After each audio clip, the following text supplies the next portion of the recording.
뻔하잖아. 얘네들 출장 왔단 말이에요. 자기 돈으로 온 게 아니고 회사 돈으로 온 거란 말이에요. 그리고 이제 촬영이 끝나서 오늘 촬영, 물론 이제 내일 촬영이 있지만 오늘 촬영이 끝났어. 그러면 뭘 기대하겠어요? 저녁에 남자들끼리 왔는데. 그러니까 점점 내 손님이 많아지는 거예요. 그러니까 물론 나도 이제 뭐 인센티브도 받았지만 나중에 막 너무 힘든 거야. 그러던 중에 그 제 인생의 스승을 만나게 됩니다. 전편에는 그 일본 생활을 정리하고 완전히 정리하고 이제 한국 들어왔다고 말씀드렸지 않습니까? 근데 이제 한국에서는 뭐를 했느냐? 그 일본에 있을 때 일본 제작사나 방송사에서 일을 할 때 한국 그 어떤 사장님을 제가 알게 됐어요. 그분은 뭐를 하시는 분이냐면 방송 코디 전문 회사를 그때 그 시대에 1990년도일 거예요. 아마 89년도, 80 뭐 이 정도, 88년도 이 정도인데 시대적으로는 그런데 그때 이미 그 일본의 방송 코디 전문 회사를 차리신 분인데 사무실은 논현동에 있었어요. 그 회사 이름은 오디라는 회사인데 지금 뭐 당연히 없어졌겠죠. 근데 거기에 이제 직원들이나 뭐 이런 사람들은 이제 그 공통점이 뭐냐면 일본어를 잘해야 된다는 거. 왜냐면 일본 스태프들이 오니까 코디잖아요. 코디, 방송 코디니까. 이제 일본 애들이 오면 일본 그 카메라 그 팀들이나 아니면 방송사 팀들이 오면 여기서 촬영을 못 하잖아요. 지리도 모르고 그다음에 뭐 언어적으로 가장 문제가 있고 허가 받는 것도 안 되고 그러니까 이제 코디가 붙어서 하는 거예요. 이제 해주고 이제 물론 당연히 이제 우리는 이제 비용을 청구하고 그러는 건데 이제 거기서 일을 시작하게 됩니다. 그러면서 이제 방송 일을 배우게 되는 거죠. 그런데 이게 그쪽에서 이제 온단 말이에요. 이제 오면은 보통 한 6명, 5명이 이렇게 오거든요. 이제 오는 게 이제 뭐가 오냐면 PD가 당연히 오고 카메라 감독 오고 그다음에 오디오 분맨 오디오 감독이 오고 그리고 이제 조 감독 들어오고 그다음에 작가 오고 이렇게 하니까 뭐 한 5명 같이 온단 말이에요. 오는데 문제는 뭐냐면 조 감독이나 작가들이 할 일이 없어요. 제가 버티면. 왜냐면 내가 다 알아서 해주거든. 뭐 허다못해 뭐 길거리에서 촬영하고 그러면 촬영 막 뭐 하고 있는데 오토바이가 왜 지나가려고 그러면 내가 막 뛰어가가지고 카메라 뒤에 뛰어가지고 스톱 시키고 시동 좀 미안하지만 좀 꺼달라고 1분이면 끝난다고 그러면 카메라 감독 옆에서 카메라 감독은 찍고 있고 PD가 모니터 보고 있다가 오토바이에서 바다다다닥 나고 있는데 조용하단 말이야. 그러면 이거 쓱 쳐다보면 내가 그쪽에서 벌써 막고 있는 거야. 그러니까 그 사람 가려운 거를 내가 다 긁어주는 거야. 근데 조 감독들은 뭐 하냐? 그냥 아무 생각 없이 그냥 카메라 앞에 서 있는 거야. 그러니까 걔네들이 역할이 없어지는 거예요. 그러니까 모든 거를 내가 거기서 현장에서 필요한 것들을 다 해주는 거야. 그리고 또 봉고 같은 거 있잖아요. 그런 승합차. 그때 뭐 봉고라고 그랬죠. 그죠? 그것도 운전해주고 수동으로 된 거. 그러면서 뭐 통역 다 해주고 뭐 하니까 얼마나 편해. 가장 중요한 거. 촬영을 일찍 끝낼 수가 있어요. 이제 그런 그 순서대로 짝짝짝짝 이제 가는 순서대로 예를 들어서 뭐 종로에서 찍으면 그 다음에는 뭐 예를 들어서 여의도에서 찍고 여의도에서 찍으면은 이제 어디 저기 뭐 대방동이나 이쪽 그러니까 순서대로 쫙 찍으니까 그냥 왔다 갔다 이런 게 없어. 그냥 촬영 순서가 짝짝짝짝 많아. 맞아요. 그리고 걔네들이 제일 그 주로 있었던 데가 홀리데이 있는 호텔 그 명동에 있는 거 있지 않습니까? 이제 거기나 이제 강남에 있는 남서울 호텔 이런 쪽에서 이제 숙박을 많이 했었는데. 촬영이 끝나요. 끝나면 다른 코디 하시는 분들은 호텔까지 바래다 줘. 그리고 오스카르사마 데시다. 수고했습니다. 그러고 가는 거야. 나는 안 그러는 거야. 뻔하잖아. 얘네들 출장 왔단 말이에요. 자기 돈으로 온 게 아니고 회사 돈으로 온 거란 말이에요. 그리고 이제 촬영이 끝나서 오늘 촬영 물론 이제 내일 촬영이 있지만 오늘 촬영이 끝났어. 그러면 뭘 기대하겠어요? 저녁에 남자들끼리 왔는데 술 한잔 더 하고 싶은 거지. 그래서 데리고 가는 거예요. 여러분들 기억나시죠? 예전에 뭐 북창동 뭐 이런데, 그다음에 뭐 미아리 이런데 있었잖아요. 뭐 아가씨들 있는데, 북창동 뭐 불고기 뭐 이런 거 여러분들 뭐 우리 세대가 비슷하니까 다 아시겠지만, 그런데 데리고 가는 거예요. 가면 완전히 별천지야. 막 아가씨들 있고 뭐 현장에서 즉석에서 막 다른 방에 가서 놀다 오고 막 이제 한 번씩 뭐 하고 오고 뭐 이제 그런 것들 있잖아요. 이제 그러니까. 너무너무 좋아하는 거예요. 가격도 싸지 얼마든지 있지. 뭐 거기 가면 또 일본 노래도 있어요. 그러니까 뭐 그런 노래도 일본 노래도 부를 수 있지. 근데 다른 코디들은 그런 거를 못 하는 거야. 근데 나는 그걸 할 줄 아는 거야. 그리고 이제 그러다 보니까 다른 코디들 하는 것보다는 얘네들이 훨씬 재밌는 거야. 같이 다니는 것도 좋고 그리고 또 뭐 뭐든지 원하면 내가 기본적으로 웬만하면 다 해주니까. 그러니까 나한테 점점 몰리네. 사무실에 보면 스케줄표가 있으면 다른 애들 한 번 나갈 건 난 두 번 잡히는 거야. 왜냐면 걔네들이 가서 다 터는 거야. 거기 가서 미스터 임이라고 그 친구가 이 지방이니까 그 친구 찾으라고. 코디병은 똑같아. 그 밤새도록 같이 놀고 뭐 하고 그러고 저거 하고 뭐 심지어는 뭐 저기 장안평에 있는 경남 관광호텔 뭐 이런데 뭐 나이트클럽도 데리고 가고 막 이러니까 뭐 애들이 그냥 너무 좋아하는 거예요. 막 술집 데리고 다니고 막 이러니까. 그래서 어쨌든 그렇게 막 하고 있었던 중에 이제 내가 이제 걔네들 이제 뭐 촬영하고 그러면은 이제 오잖아요. 공항에서 오면 이제 마중 나가잖아. 그러면 그 감독들이나 이런 애들이 꼭 나한테 선물을 사가지고 와. 그럼 이제 주로 담배를 사갖고 와. 이제 감독이 이제 주로 그런 짓을 하는데 감독을 사면 이제 나랑 제일 이제 자주 했던 사람이 이제 그 감독 하나가 있는데 이제 그 감독이 담배를 주잖아요. 뭐 한 보로를 줘 나한테 예를 들자면 그럼 난 그거 갖고 있는 거야. 갖고 있다 촬영 나가면 항상 차에다가 내가 두세 갑씩 갖고 다녀. 그다 촬영 나가서 이제 뭐 찍고 그러다가 이제 그 감독이 호텔에다 담배 두고 이제 피다가 떨어질 때 있잖아요. 그럼 담배 없으면 이제 만지작 거리면 나는 주머니에서 담배를 딱 뜯어서 탁 주는 거야. 담배 한 두 가지 이렇게 빼가지고 딱 주는 거야. 그러면 뭐 기가 막히지. 여러분 담배 피시는 분들 아시겠지만 자기 담배 위에는 다른 담배 잘 안 피는 거 알잖아요. 맛도 없고 그죠? 근데 자기가 원하는 담배를 딱 주는 거야. 왜냐면 지가 피던 담배를 대부분 사갖고 오게 돼 있어. 사람 심리가. 마일드 세븐이라든지 뭐 이런 거 있잖아요. 그죠? 이제 그런 것들을 주면은 이제 되게 좋아하지. 그러니까 각인이 되는 거야. 그리고 나는 항상 아무리 걔네들이 술이 취했어도 끝까지 같이 있다가 바르다 주고 그다음에 호텔로 들어가는 거 보고 그다음에 인사 다 하고 뭐 하고 이제 감독 같은 경우는 내 방까지 다 모셔다 드리지. 그러고 이제 거기서 차를 한잔 한다든지 그러고 이제 오야스미나사이 안녕히 주무십시오. 그러고 이제 내일 8시까지 오겠습니다. 그러고 가는 거예요. 그러니까 어떤 때는 시간이 안 맞아. 뭐 걔네들 실컷 놀고 그러면 새벽 3시 될 때도 있어요. 그럼 난 그냥 본고차에서 자는 거예요. 주차장에다 세워놓고. 그렇지 않으면 내가 맞출 수가 없어요. 나 그때 창동에 살았거든요. 어머니랑. 그러니까 뭐 할 수가 없지. 그러니까 이제 거기서 자는 거야, 본거차에서. 그러고 그 다음날 이제 또 데리러 다니고 쫙 촬영하고. 그러니까 점점 내 손님이 많아지는 거예요. 그러니까 물론 나도 이제 뭐 인센티브도 받았지만 나중에 막 너무 힘든 거야. 그러던 중에 그 제 인생의 스승을 만나게 됩니다. 그러니까 제 인생의 그 이 제작 쪽에 스승이 두 분 계세요. 근데 이제 그 중에서 한 분을 만나게 됩니다. 근데 그 양반은 이제 그 MBC에서 교양제작국에서 PD 생활했다가 이제 독립해가지고 나와가지고 이제 회사를 차린 분인데 그때 당시에 그 다큐멘터리 제작사로서는 제일 컸었어요.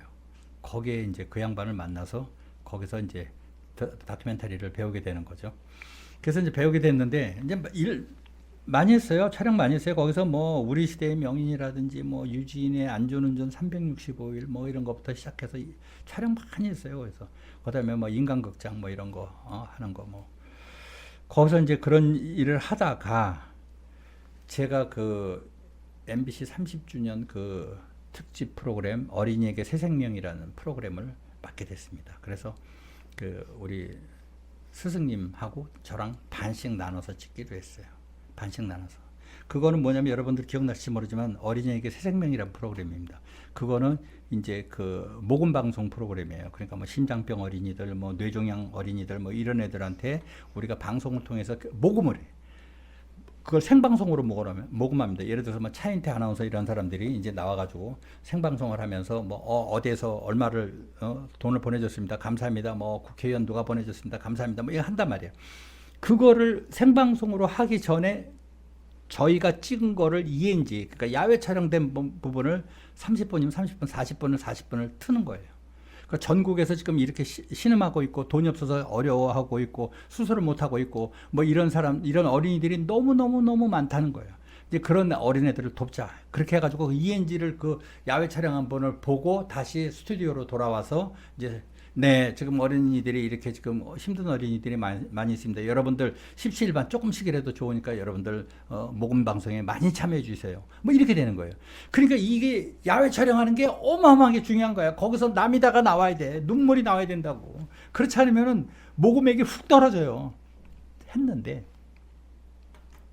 나는 서울 부분을 맡아서 찍기로 했어.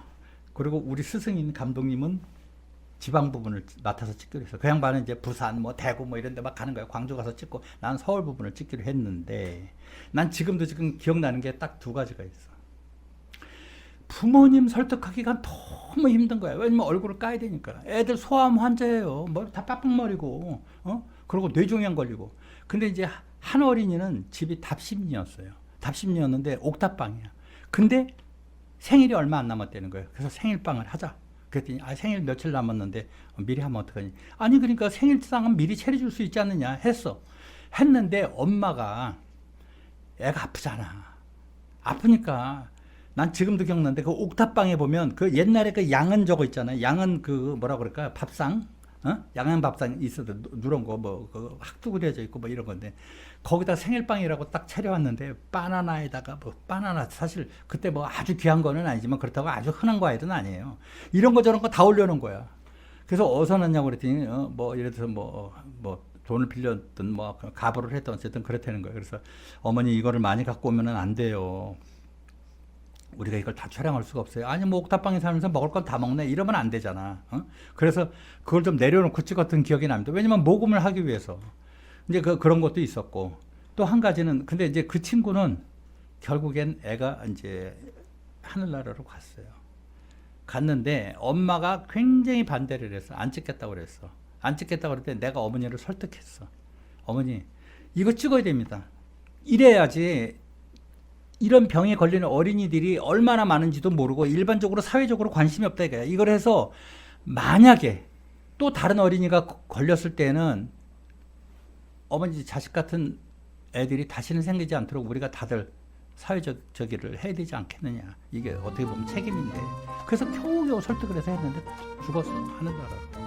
그래서 그게 너무 엄마가 나한테 막 전화 와가지고 막 울고 그랬던 기억이 납니다. 그때 그분이 그 글 쓴 게 나는 지금도 기억이 나. 아시잖아요. 그 막 산 올라가면 얼마나 힘들어요. 막 산소도 어렵고 산소도 힘들고 막 그러니까 그 사람들이 막 그리고 카메라 감독도 막 진짜 막 목숨 걸고 올라가서 찍는 거잖아요. 그 사람이 마지막에 올라가서 귀를 딱 꽂았어. 꽂고 그러고 딱 하는데 여기 고글이 햇빛이 타가지고 아시잖아요. 어떤 그림인지 상상 가시죠? 다른 작가들은 드디어 정복이다. 대한민국 뭐 등반가 손에 뭐 세상이 한 손 밑에 있다. 뭐 이러잖아. 그 양반은 긴 얘기 필요 없어. 딱 대본 정리한 게 딱 한 줄이야. 드디어 끝이야. 더 이상 필요가 없어. 한양대학병원에 그 양반도 돌아가셨을 거야. 그냥 실명을 얘기할게요. 그냥 실명을 이항 교수라고 있었어요. 그 뭐 지금 한양대병원에 지금 근무하시는 분들은 그 양반을 어떻게 알아? 그렇게 오래된 이항 교수라고 있어요. 난 정말로 내가 인생 살면서 정말 존경했던 사람 중에 한 사람인데 미국의 어떤 무슨 존스 홉킨스 병원인가 뭐 하여튼 거기에서 교환 교수로 오신 분이에요. 한국 분인데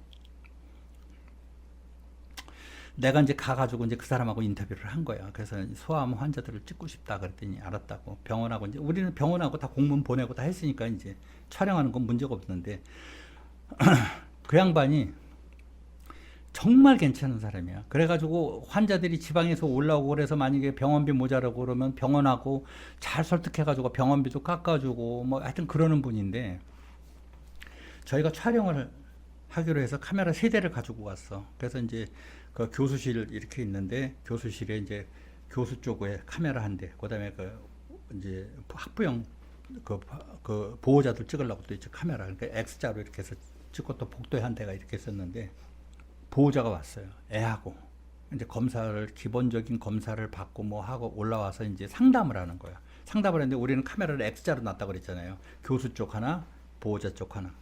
그런데 애는 없어. 애는 지금 없는데 두 부부가 왔어. 그러니까 아빠하고 엄마가 왔는데 검사를 해봐야 되겠다는 거예요. 그 교수가. 그래서 척수에서 물을 빼요. 척수에서 뭐 주사기 많은 거 다 찍었지.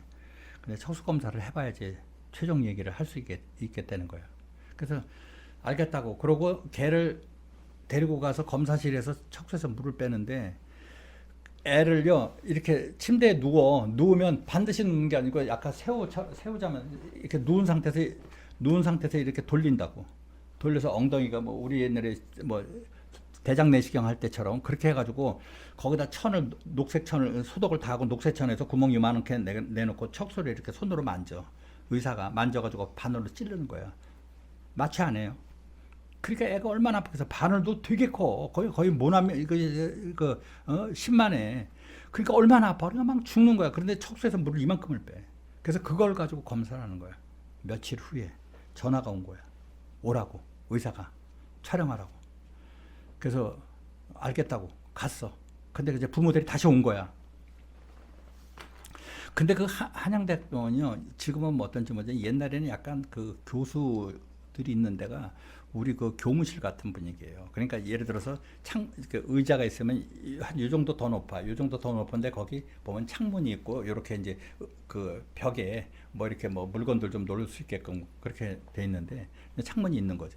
그리고 이제 마주 앉아서 얘기하는데 이제 엄마 아버지 앉혀놓고 얘기하는 거예요. 아, 그 검사 결과가 나왔습니다. 아, 검사 결과가 뭐 일반 어린이들은 적혈고수가 얼마고 뭐 백혈고수가 뭐 얼마고 뭐 이러고 계속 적혈구 백혈구만 얘기하고 있는 거예요. 뭔 소리인지도 모르고. 엄마가 선생님 솔직히 말씀해 주세요. 우리 애가 어떻게 됐나요? 아, 쭉 막 얘기하다가 백혈병입니다. 이런 거예요. 그때만 해도 사형 선고야, 그게. 어떻게 보면. 엄마가 그냥 폭 주저앉는 거예요. 이 자리에서 그냥 폭삭 주저앉는 거예요. 그래서 막 살려달라고 무슨 짓이든 다 할 테니까 살려주십시오. 막 그러고 아버지도 막 이러고 울고 엄마는 막 완전히 실신 상태야. 무슨 짓이든 다 하겠다는 거야. 근데 그때 아버지는 중학교가 선생이고 엄마는 국민학교, 초등학교 선생이었어. 둘 다 선생이었는데 막 처절하게 우는 거야. 그랬는데 여기서 내가 정말 처음이자 마지막으로 찍은 장면이 하나가 뭐냐면 내가 의사야. 의사가 이러고 있다가 창가에잖아요. 창가에 휴지가 있었어. 휴지를 뜩 꺼내더니 의사가 눈물을 닦고 있네. 의사가 안 울잖아. 근데 그 양반이 울기 시작하는 거야, 같이. 그러면서 저도 최선을 다하겠다고 그러면서 훌쩍거리고 우는 거야. 그 장면을 찍은 게 방송에 다 나갔어요. 공중파에 나갔어요. 제가 구라를 못 쳐요. 그래가지고 이제 그렇게 해가지고 막 이제 건진 거예요. 쉽게 얘기하자면. 그러니까 이게 PD가 얼마나 잔인한 직업이냐면 얼마나 그게 지금 상황이 그런 상황이에요. 다들 막 괴로운 상황인데 어떡하냐, 저 암 걸렸구나, 백혈병이 암인데, 그러면서도 잘 찍고 있냐, 잘 찍고 있는지 이러고 보고 앉아 있는 거야. 잘 찍어라. 저기 의사 크로잡 들어가. 그러니까 참 잔인한 거야. 그러니까 결과가 안 좋으면 안 좋은 대로, 좋으면 좋은 대로 이렇게 되는 거예요. 이제 그런 경우가 한 번 있었고, 그래서 이제 그 팔로우는 내가 끝까지는 못했어요. 그 친구는. 그리고 이제 회진할 때 이제 뭐가 있었냐면 6인 병동이야. 그러니까 아침에 이제 의사들이 이제 밑에 인턴이나 레지던트들 데리고 회전 쭉 하잖아요. 근데 그 교수가 나한테 그러는 거예요. 지금부터 회진을 하는데 머리를 쓰다듬으면 그 개를 집중적으로 찍으라는 거야. 그 친구는 쉽지 않다는 거지. 응? 그래서 알았다고. 이제 그 의사하고 나하고만 사인이야. 그리고 이제 카메라 감독한테, 그래서 의사가 만약에 저 선생님이 머리에 만지고 그러면 걔를 크로즈업 같은 거나 이렇게 손 같은 거, 뭐 닌겔 같은 거 이런 거 크로즈업해서 표정 위주로 한 20초 이상 더 찍어줘라. 나레이션 들어가야 되니까. 했어. 쫙 회진을 하는 거야. 막 쫙 회진을 하고 어떤 방을 딱 열었는데 6명의 애들이, 하여튼 8명의 애들이 있어. 그리고 쭉 앉아 있는데 이제 교수가 들어오니까, 과장이 들어오니까 학부형들도 막 다 기립이지 뭐. 선생님 안녕하세요. 안녕하십니까. 회진 좀 하겠습니다. 그러고 이제 쭉 들어서 먹였나 뭐 이러는데, 나는 문 딱 열고 들어갔을 때 이쪽 창가에 두 번째 앉은 애가 눈에 딱 들어오는 거야. 어린애들 다 그러고 있는데 딱 걔가 눈에 띄는데 너무 잘생긴 거야. 그때 보면 우리 그때 유행했던 노래 뭐 심신 그대여 뭐 이런 노래 있잖아요. 심신처럼 생긴 거예요. 물론 시대적으로 몇 년 차이는 날 수 있어요. 어쨌든 지금 생각해 보니까 그렇다는 거예요. 그 정도로 잘생긴 거야. 어서 그 녀석이 눈에 띄는 거야. 회전을 쭉 하다가 걔한테 뭐 물어보고 뭐 차트 보고 그러더니 야, 뭐 밥은 잘 먹니? 그러면서 머리를 싹 쓰다듬는 거야. 와, 나 그때 충격이라는 게. 그래서 어쨌든 걔를 집중적으로 찍었어요. 그리고 나와서 저거 하니까 이제 쟤는 지금 뭐 쉽지 않을 것 같다고 뭐 그런 얘기를 했다고 부모한테 그런 얘기를 하면서 어쨌든 저 친구를 집중적으로 찍는 게 좋을 것 같다고. 그래서 어쨌든 걔를 찍었어. 근데 어쨌든 그렇게 해서 이제 촬영을 다 하고 이제 저기까지 했는데 거의 편집 끝 무렵에 전화가 왔어요. 그 친구 하늘나라에 갔다고 카메라 들고 갔어. 근데 백제 거기 가서 찍고 그랬는데 딜레마에 또 빠진 거야. 나는 다 찍었어. 그래서 뭐 화장하는 거 다 찍었는데 뭐 뿌려주는 것도 다 찍고 했는데 방송하면 안 된다고 생각한 거야. 근데 우리 선배는 방송 나가야 된다는 거야. 모금을 위해서. 근데 나는 왜 안 된다고 그러냐면 다큐멘터리도 좋고 그러지만은 너무 시민들한테 좌절감을 주면 안 된다는 거지. 너무 극단적인 거를 좌절을 보여주면, 아니 그럼 예를 들어서 뭐 불에 타가지고 막 저기에서 그 화재 현장을 갔는데 불조심하라고 그러고 그 탄 시체를 촬영해서 그거를 해박 시간도 아니고 그걸 찍어서 방송 나가는 게 옳다고 생각해요? 난 그건 아니라고 생각했어. 그래서 하다가 짬밥에 눌렸어. 그래 편집에 집어넣은 거야 그거를. 한 40자 음악 깔고 쫙 해서 깔았어.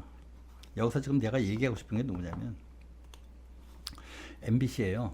굉장히 유명했던 교양 쪽에 그 작가가 계세요.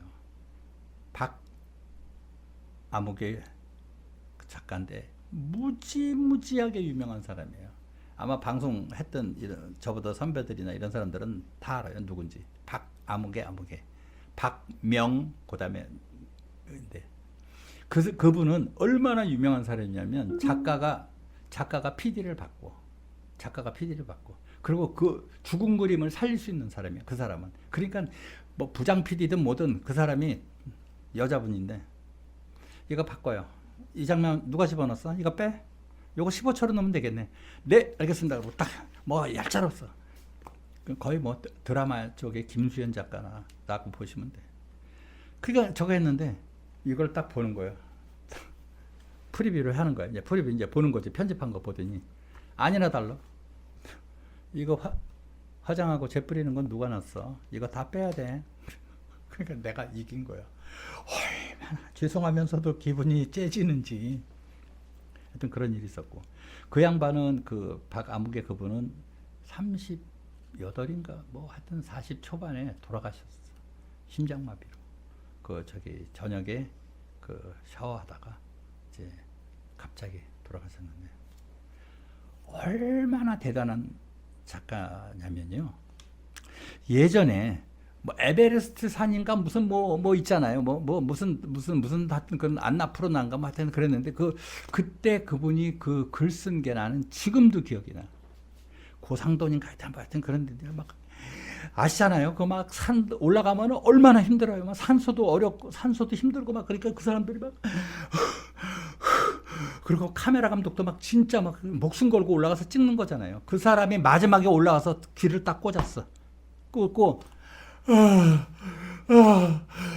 그리고 딱 하는데 여기 고글이 햇빛이 타가지고 아시잖아요. 어떤 그림인지 상상 가시죠? 이거 말도 못하고 그러는데 다른 작가들은 드디어 정복이다. 뭐 대한민국 뭐 등반가 손에 뭐 세상이 한 손 밑에 있다. 뭐 이러잖아. 그 양반은 긴 얘기 필요 없어. 딱 대본 정리한 게 딱 한 줄이야. 드디어 칼날 끝에 섰다. 아이 끝이야. 더 이상 필요가 없어. 아니 칼날 끝에 섰대는데 무슨 더 할 얘기가 없냐. 소름이 쭉 치는 거야. 기가 막히잖아요. 나레이션이. 뭐 구구절절 필요가 없어. 드디어 칼날 끝에 섰다. 그냥 끝이야 끝. 와 소름이 얼마나 끼치는지. 그 정도로 글빨이 있는 분이야. 그러니까 죽은 그림을 살린다니까. 선배 PD들도 뭐 꼼짝을 못하는 거예요. 뭐 이거 바꾸라 그러면 다 바꾸고. 하여튼 그랬던 기억이 납니다. 인재가 빨리 가셔가지고 참 아쉽네요. 이거 안 되네. 묵념. 그다음에 이제 우리 시대 명인이라는 프로그램도 찍었어요. 우리 시대 명인 뭐 성씨의 고향 뭐 이런 것도 찍고 시리즈로 많이 나갔죠. 이제 정통 다큐죠. 이제 지금 갑자기 생각나는 게 뭐가 있을까? 저기 우리 시대 명인의 그 충북인가요? 충남인가요? 홍성이 충북이야, 충남이야?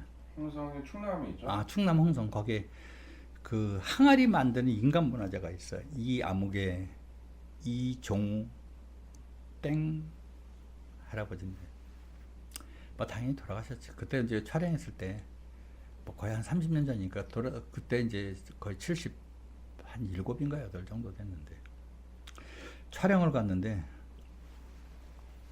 공방이잖아요. 명인이잖아요.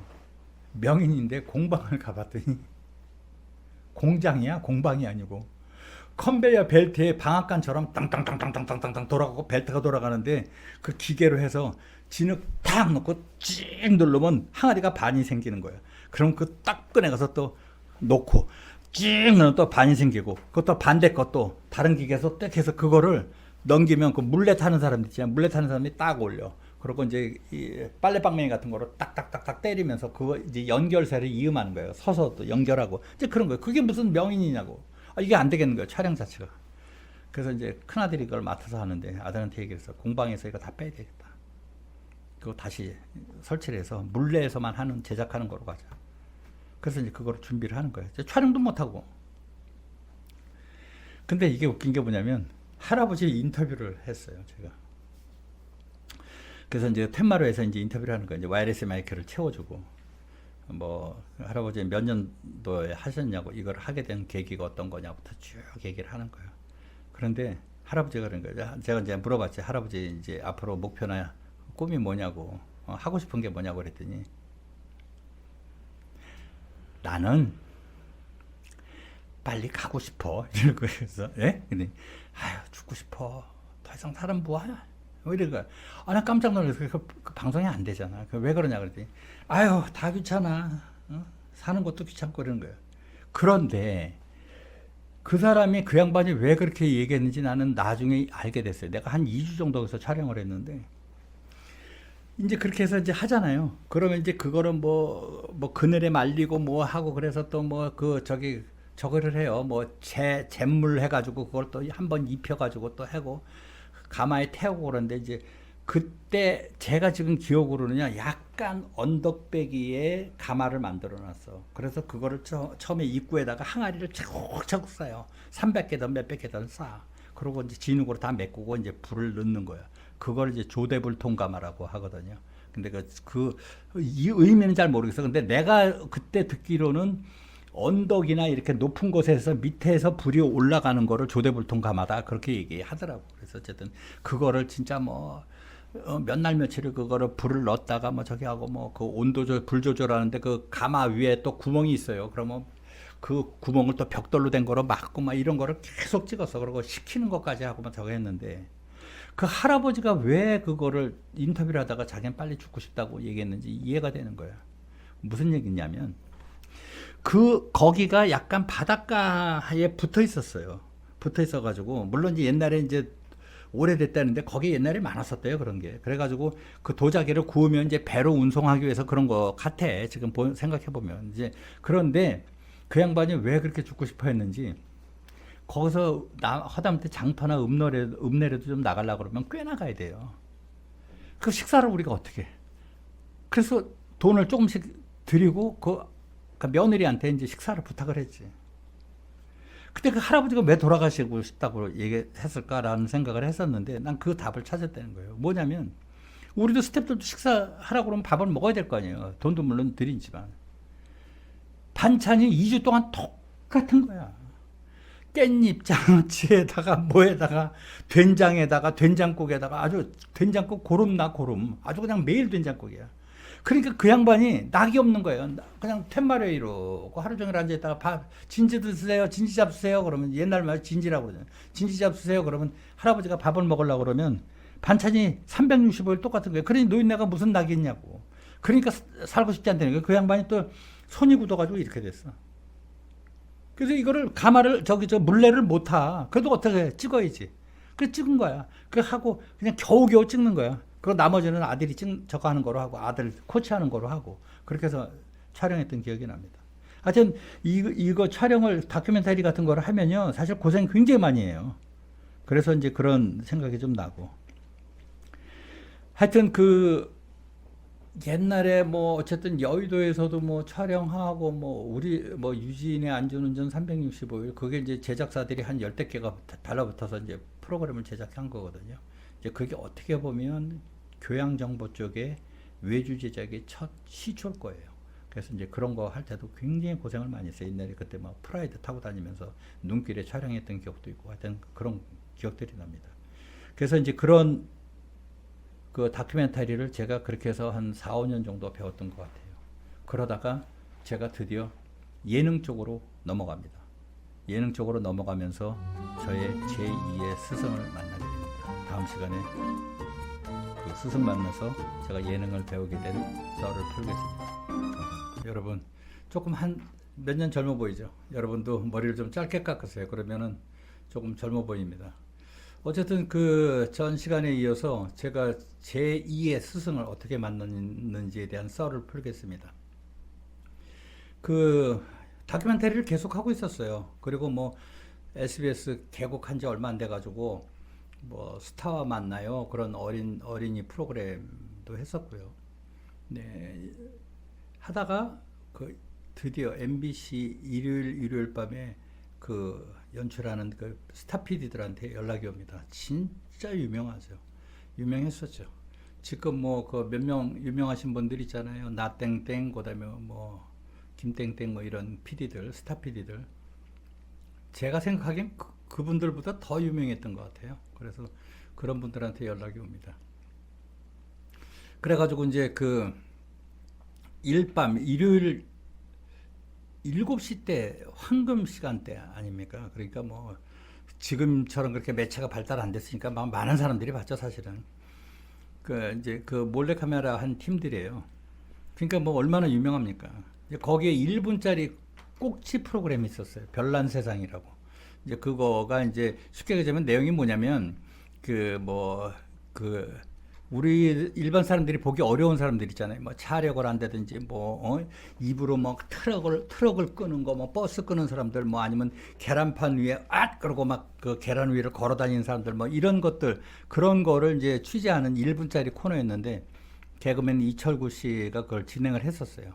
그랬는데 이제 그 양반은 이제 지금 돌아가셨죠. 그때 젊었을 때 돌아가셨어. 어쨌든 그거를 하면서 제가 이제 히트를 좀 친 게 뭐냐면 그 일반적으로 이제 그 MC가 있잖아요. 그럼 자 여러분 안녕하십니까? 뭐 별난 세상의 누구입니다. 오늘은 말이죠. 뭐 이렇게 막 설명을 하는데 카메라가 거의 픽스잖아요. 움직이지 않고 이러고 찍잖아. 근데 나는 생각을 한 거야.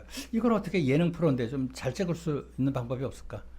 그 생각을 하다가 지금은 이제 공원으로 됐는데 여의도가 그때 이제 완전히 그냥 광장이었잖아요. 뭐 거기서 롤러스케이트도 타고 자전거도 타고 뭐 이렇게 했었단 말이에요. 얘기를 해가지고 봉고차를 갖고 들어간 거야. 그리고 이제 카메라 이제 거기서 이제 촬영을 하는데 제가 360도를 이제 인터뷰하면서 360도로 도는 게 아니고 계속 도는 거야.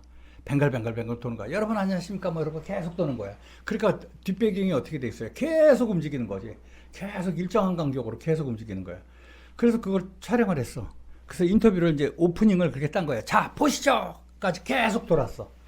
그리고 끝나고 나서도 또 계속 돌았어. 나 이렇게 해가지고 다음 주까지 뭐 안녕히 계십시오. 막 그러고 이제 끝난 거야. 편집을 했어. 가지고 갔어. 보더니 PD들이 깜짝 놀라는 거야. 야, 너 이거 어떻게 찍었냐?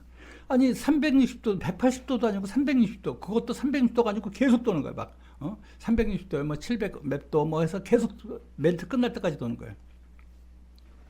야, 그런 거 희한하다. 근데 이제 그때 원형 이동차라고 있었어요. 원형 이동차 이렇게. 레일 깔아놓고 이렇게 360도로 해서 카메라 보조들이 뒤에서 밀면 쫙 찍으면서 쫙 돌고 그런데 이게 잘못하면 반대편 레일이 보여요. 그러니까 이게 360도도 찍기가 어떻게 보면 쉽지 않은데 이걸 계속 돈단 말이야. 그럼 계속 돌기만 하면 되는 게 아니고 그 뒤에 있는 스태프들, 뭐 카메라 보조 애들, 연출, PD, 뭐 조감독, 그다음에 뭐 코디네이터, 뭐 나머지 출연자들 이런 애들이 계속 같이 돌아줘야 된단 말이야. 그죠? 근데 그게 쉽지 않단 말이야. 그 도대체 이해가 안 되는 거야. 더구나 그냥 정면으로 찍은 게 아니고 높이 찍었어요. 이렇게. 그게 이상한 거야. PD들이 생각하기에 못 보던 그림인 거야. 이렇게 높은데 거의 뭐 한 2m 위에서 찍는데 야, 너 무슨 약간 헬리콥터로 찍은 느낌? 높이 찍었으니까. 그게 이해가 안 되는 거예요. 왜 어떻게 찍었냐? 그래서 네? 봉고차로 찍었는데요? 그랬더니 봉고차로 어떻게 찍었냐? 그래서 봉고차 위에 카메라 감독을 엎드리게 했어요. 엎드리게 하고 그 봉고차에 사람 타는 데 있잖아요. 그쪽으로 엎드려서 이제 이렇게 찍고 나는 운전을 하면서 뱅글뱅글 돈 거야. 뱅글뱅글 돌면서 찍은 거야. 그 봉고차 지붕에 엎드려서 찍은 거야. 카메라 감독은 이러고 엎드려서 찍고. 그렇게 하니까 그림이 참 재밌게 나온 거예요. 그게 이제 돼가지고 칭찬을 상당히 많이 받았죠. 그래서 상당히 많이 받고 그렇게 해가지고 이제 드디어 이제 그쪽하고 이제 제가 납품을 하게 돼요. 프로그램을 하다 보니까 얘기가 나오는 거예요. 그쪽에 굉장히 유명한 작가가 있어요. 예능 작가가 김한무개 씨라고. 둘이 해보면 어떻겠냐 이렇게 된 거예요. 응? 네가 쓰고 네가 찍으면 돈 나갈 일이 없잖아. 한번 같이 해봐. 거기서 그냥 확 핀이 돈 거예요. 아, 그렇게 하면 되겠다. 그렇게 해가지고 독립을 하게 됩니다. 그래서 이제 그 다큐멘터리 제작사를 그만두고 나와서 지금 여의도에서 마포 쪽으로 건너가면 마포대교 다 끝나자마자 오른쪽에 그 불교 방송이 있거든요. 불교 방송 앞에 지금도 있더라고요. 한신코아 오피스텔이라고 있어요. 이제 거기다 이제 7층인가 몇 층에 이제 그 월세로 들어갑니다. 돈이 없잖아요. 그래서 월세로 들어가서 장비도 없이 이제 거기를 차리고 거기서 시작을 하게 됩니다. 본격적으로 예능 프로를 시작하게 되는 거예요. 거기서부터. 그래서 그때는 뭐 이제 그 베타 편집기였으니까 아날로그죠. 그래서 플레이어 레코더 해가지고 여기다 테이프 집어넣고 베타 테이프 집어넣고 하는 거예요. 인점 잡고 아웃점 잡고 뭐 이렇게 해서 띡 해서 편집 짜차차차 하고 뭐 이렇게 했는데 그 편집을 하다가 딱 보면 강변이 보이는 거예요. 그 마포대교가. 근데 그 경치가 야경이 기가 막히게 좋은 거야. 진짜 편집하기 싫을 정도로. 근데 그런 데서 이제 조금씩 성장을 하다가 드디어 여의도로 입성을 하게 됩니다. 여의도로 입성을 해가지고 어디에다 사무실을 차렸냐면 여러분 기억나시죠? MBC 여의도 MBC가 사거리에 있잖아요. 그 사거리에 대각선 건너편에 쌍마 빌딩이라고 있었어요. 지금도 있죠, 쌍마 빌딩. 거기에 쌍마 사진관이라고 있어요. 거기에 뭐 탤런트들, 뭐 입시 탤런트, 뭐 지망생들, 뭐 이런 사람들 다 거기서 사진을 찍어. 그러니까 거기 가면 뭐 유명한 탤런트부터 막 진짜 뭐 그런 분들이 다 사진이 다 걸려 있는 거예요. 그 건물 저 3층에다가 그 사무실을 얻습니다. 처음에 반쪽을 얻었어요. 사무실이 그 평수가 내가 보기엔 지금 생각해보면은 한 100한 몇 평 되는 것 같아요. 100한 20, 30평 되는 것 같아요. 그 반을 칸막이를 해가지고 얻었어요. 그 다음부터 이제 본격적으로 이제 촬영을 하게 되는 거예요. 뭐 몰래 카메라, 뭐 카메라 지원도 나가고, 뭐 연출자 없으면은 뭐 같이 도와가면서 하고, 그러다간 제가 본격적으로 예능 프로그램을 입문하게 된 게, 여러분들 예전에 많이 보셨죠. 이휘재 인생극장이라는 프로그램을 하게 됐습니다. 그걸 연출자로 이제 나가서 연출을 하게 됐는데, 제작사로서는 방송국 이외에 제작사로서는 거의 처음이에요. 그 예능 PD가 드라마를 찍는 게 예능 드라마잖아요. 그러니까 예능 드라마라는 말 자체도 그때는 없었을 때예요. 그러니까 예능 PD들이 그거를 드라마를 찍을 수 있는 분들이 그렇게 없었을 때고, 그다음에 외주 제작으로서 그 드라마 예능 프로그램을 주는 그 시작한 것도 저희가 처음이었어요. 그러니까 뭐 그 스포트라이트를 많이 받았죠. 그래서 뭐 승승장구했죠. 그래서 하여튼 뭐 굉장히 바쁘게 찍었어요. 찍고 그 뭐 여러분들 아시다시피 그래 결심했어. 그러면 그게 인트로란 말이에요. 그 인트로 앞에 뭐가 있습니까? 예를 들어서 뭐 그지가 한 푼 줍쇼 한 푼 줍쇼 뭐 이러다가 봤는데 500원짜리 동전이 떨어져 있는 거예요. 가가지고 슬금슬금 가가지고 발로 쓱 누르고 있다가 쓱 주워서 불어가지고 500원짜리네 그러고 쓱 봤더니 앞에 라면 가게야. 내가 라면을 먹으면 그러고 상상에 빠지는 거예요. 맛있겠다. 봤더니 복권 파는 데야. 아니지. 내가 만약에 복권을 사게 된다면, 그러고 또 상상에 빠지는 거예요. 다시 현실로 돌아와서, 어떡하지? 그래, 결심했어. 이거란 말이야. 이게 인트로야. 그 다음에 A 인생, B 인생을 가게 되는 거예요. 이거를 1박 2일 동안 찍었어요. 그러니까 말이 1박 2일이지 아침에 7시에 찍어서 그 다음날 그게 50씬이 넘어요. 왜냐면 인트로가 한 6, 7씬 되지. 그 다음에 A 인생, B 인생 완전히 틀려진 인생으로 가잖아요. 복권을 샀을 때하고 라면을 먹었을 때하고 뭐 라면을 먹고 나와서 맛있게 먹었다 그러고 쓱 생각 없이 막 걸어가는데 그냥 차가 와서 꽝 부닥쳐가지고 교통사고가 나 뭐 이런 식으로 가는 거고 B 인생은 또 복권을 샀을 때 1등이다 뭐 그래가지고 뭐 또 인생이 바뀌는 거고 뭐 이런 거거든요. 그래서 굉장히 고생했던 기억이 납니다. 그때 뭐 에피소드도 굉장히 많고. 어떤 에피소드가 있었어요? 어떤 에피소드? 우리 또 카메라 감독이 질문을 하네. 이제 그런 것들이 있어. 뭐냐면, 편집을 하다가 밥을 먹으러 가는 거예요. 여의도니까 이제 밥 먹으러 가잖아. 거기 뭐 증권맨들이 대부분이잖아. 우리는 밥을 먹고 있는 거야. 아무 얘기도 안 하고 밥을 먹고 있는데, 뒤에서 얘기하는 거야. 야, 너 어저께 인생극장 봤냐? 야, 골 때리더라. 막 이러고 막 그런 얘기를 하는 거야. 야, 그거 참, 연기자, 이휘재가 뭐 연기도 잘하고, 야, 그 진짜 골 때리지 않냐? 야, 진짜 그런 인생이 있을까? 야, 뭐, 너 같으면 어떡하냐? 나는 A 인생가, 난 B 인생가, 뭐 이런 식으로 얘기하는 거야. 근데 그 제작팀들이 우리고 이제 연출자가 난지를 모르지. 근데 아무 소리 안 하고 이제 밥 먹으면서 킥킥대고 오는 거예요. 그런 에피소드도 있고. 그런데 그때는 시청률이 무지하게 높았어요. 거의 뭐 한 30% 넘었을 거라마. 하여튼 뭐 그런 일이 있었고. 그 다음에 이제 이영자라는 신인이 그때 완전히 급부상을 해가지고 거의 스타가 됩니다. 스타가 돼서 그 친구가 하는 프로그램이 있었어요. 그게 뭐냐면 이제 뮤직 드라마라는 게 있었는데 뭐 이제 꽃사슴으로 나와서 뭐 나 잡아봐라 뭐 이러고 뛰어다니고 그러면 매주 나와서 뮤직 드라마니까 가수들이 나와서 막 파트너가 되는 거예요. 막 유명해. 막 이제 막 한창 급부상하는 막 김원준이 뭐 이런 친구들 나와가지고 둘이 연인 관계가 되는 거예요. 그래서 막 캠퍼스에서 가다가 가다가 그냥 어깨빵이 해서 죄송합니다. 그러고 책을 딱 들어주는데 이영자 씨하고 손이 딱 겹치면 서로 눈빛 교환해가지고 뭐 이렇게 해서 연인이 되고 뭐 이런 것들. 그래가지고 그런 것들이 굉장히 재밌었고. 그래서 이제 그때 또 뭐 히트 친 게 여러분들 보셨겠지만은 보디가드라는 거를 찍게 됐어요. 그래가지고 그거 이제 보디가드 카피를 떠서 우리가 코믹으로 한 거야. 그래가지고 이제 김원준 씨가 영자 보디가드니까 총으로 쏘고 뭐 그렇게 해가지고 무대에서 막 들고 나오고 막 그런데 이제 이게 쉽지 않잖아. 들고 나오는 게. 그래가지고 밑에 스태프들이 고개 숙여가지고 어깨에다가 등허리에다가 영자 씨 싣고 그러고 그 카트만 잘라가지고 보디가드가 막 힘들게 나오는 거 막 슬로우로 하고 뭐 하여튼 그랬던 기억이 납니다. 본 것 같아요. 네, 그래가지고 엄청 히트 쳤어. 그래서 그 재방송이 유일하게 그 다음 주에 다시 된 그 재방송을 다시 한번 했던 그런 기억이 나고 어떤 뭐 그런 것들 많이 했었어요. 그다음에 뭐 토토즐의 이제 행리마 뭐 이렇게 해서 콧물을 내가지고 뭐 이렇게 뛰어다니고 뭐 이런 것도 누가 콧물 씩 나갔어요? 이제 강호동 씨.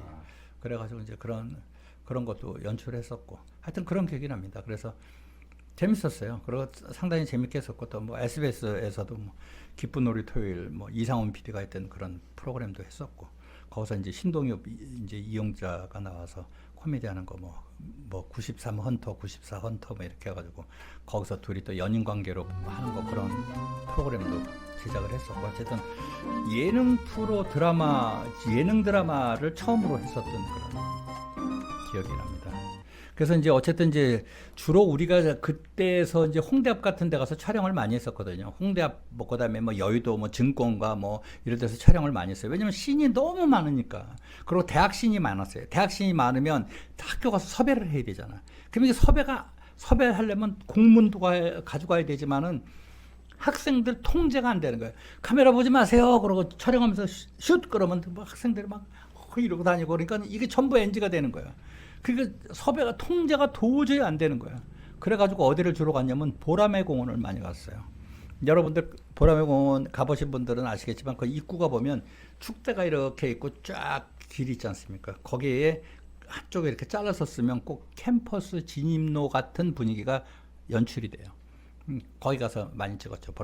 보라매 공원 가서 많이 찍고 그 다음에 찍은 게 이제 여의도 이제 순복음교회 앞에 있는 그런 그 주위로 많이 찍고 그다음에 뭐 깡패신 그 주인공 이영자 씨가 만약에 주인공들한테 쫓겨가지고 뭐 잡혀서 납치되고 뭐 이러는 거 찍으면 이제 그 순복음교회 건너편에 그 고수부지 그쪽에 이제 토끼굴이라고 있었어요. 토끼굴 조그만 굴이 있었는데 그 앞에 뭐 갈대도 있고 뭐 잔디 뭐 이렇게 풀들이 억새풀들이 많이 났거든.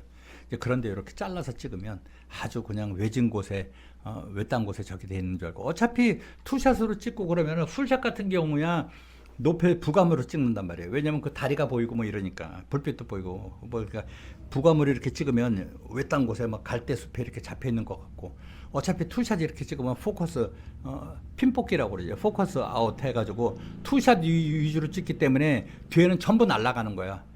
배경이. 그러니까 포커스가 안 맞는 거지. 그러니까 어딘지 잘 모르는 거예요. 그런 식으로 찍고 막 이제 그렇게 했었는데. 그래서 이제 그 홍대 앞 같은 데서도 많이 찍고. 근데 홍대 같은 경우는 지금은 아마 섭외비면 무지하게 많이 달릴 거예요.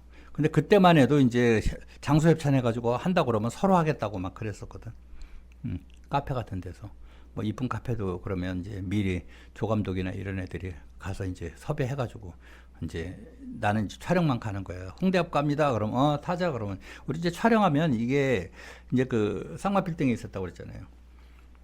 거기서 이렇게 내려다 보면 아침에 보면 촬영차가 다 와 있어. 버스 뭐 한 대에 그다음에 발전차 와 있지, 뭐 동시녹음팀이 와 있지, 뭐 그다음에 그 엑스트라들 그 버스에 다 타 있지, 뭐 그러니까 한 대여섯 대, 일곱 여덟 대가 있는 거야. 또 연예인들 또 차들 다 갖고 오지. 그러니까 대부대가 이동을 하는 거야. 그러니까 지금은 뭐 지금도 어렵지만 그때는 주차하기가 쉽지가 않았어요. 굉장히 거기도 그때도.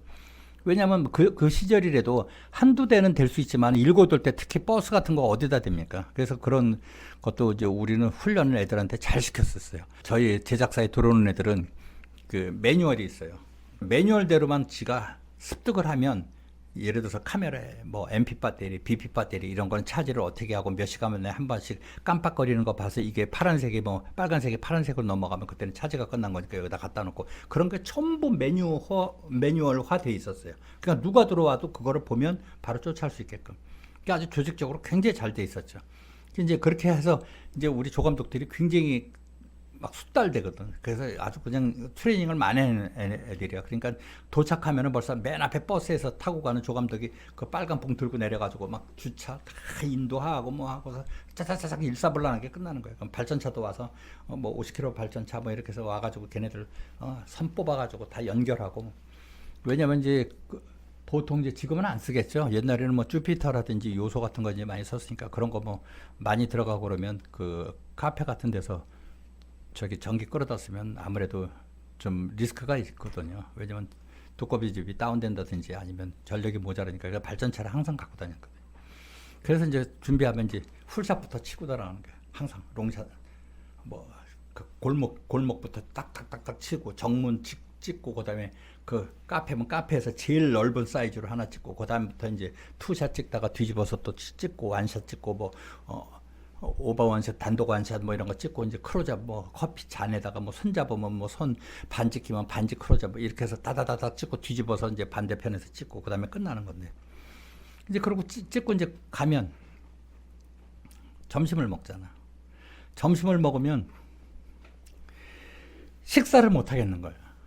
왜냐면 그 밖에서 보던 사람들이 계속 쫓아오는 거예요. 그래서 밥 먹고 그러면 진짜 죄송한 얘기인데 유리가 있잖아요. 그럼 이제 가급적이면 우리가 안에 들어가서 먹는다고 웬만하면. 근데 자리가 없으면 그냥 먹어요. 식사를 하고 그러면 엑스트라들 와 있지, 뭐 카메라 촬영팀들 있지, 그다음에 이제 연기자들은 또 저랑 같이 이제 연기자들끼리 또 나랑 같이 그냥 연기자들끼리 먹고 스태프들 또 따로 먹거든. 불편하니까 내가 불편해, 걔네들이 날 불편해 하니까. 그래서 이제 식사하고 있으면 유리창에 요러고 타닥타닥타닥 붙어 있어.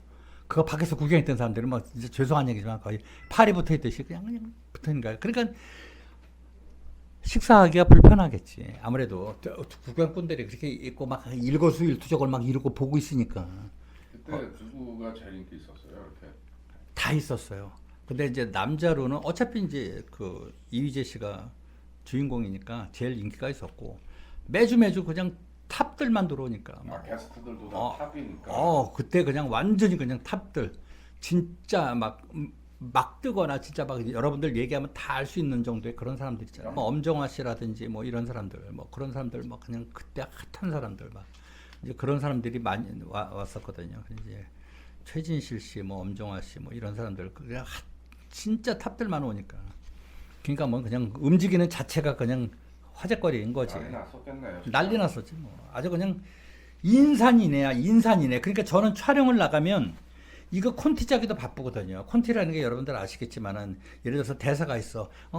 요즘에 오빠 연락 안 해? 그러면 이제 반대방 상대방 남자 주인공이 아니 연락했는데 너희 아버지가 받았어. 뭐 이런 대사 같은 거 그러면 요거 투샷으로 가고 자 완샷 그다음에 클로즈업 손 잡는다 클로즈업 손이 온다 카트 자 뒤집어 이렇게 찍는데 이게 콘티란 말이에요. 이거보다도 더 골치 아픈 게 현장 정리냐, 현장 정리. 완전히 막 인산이에요. 못 다녀. 그러니까 막 미치겠는 거야. 이제 그분들은 이제 구경거리니까 완전히 막 TV에서 나오는 막 탑10 막 김건모 막 한창 막 뜨고 막 난리가 나고 막 이럴 때 막 신승훈 막 이런 사람들 그냥 아주 그냥 탑 오브 탑이야. 그런 사람들만 나오니까. 왜냐면 일요일 7시 시간대잖아. 황금 시간대니까. 네, 일요일 밤에. 뭐 그런 거. 그전에 그 전 프로 특종 TV 연예 뭐 이런 거. 지금은 특집 방송 중 뭐 이런 거란 말이야.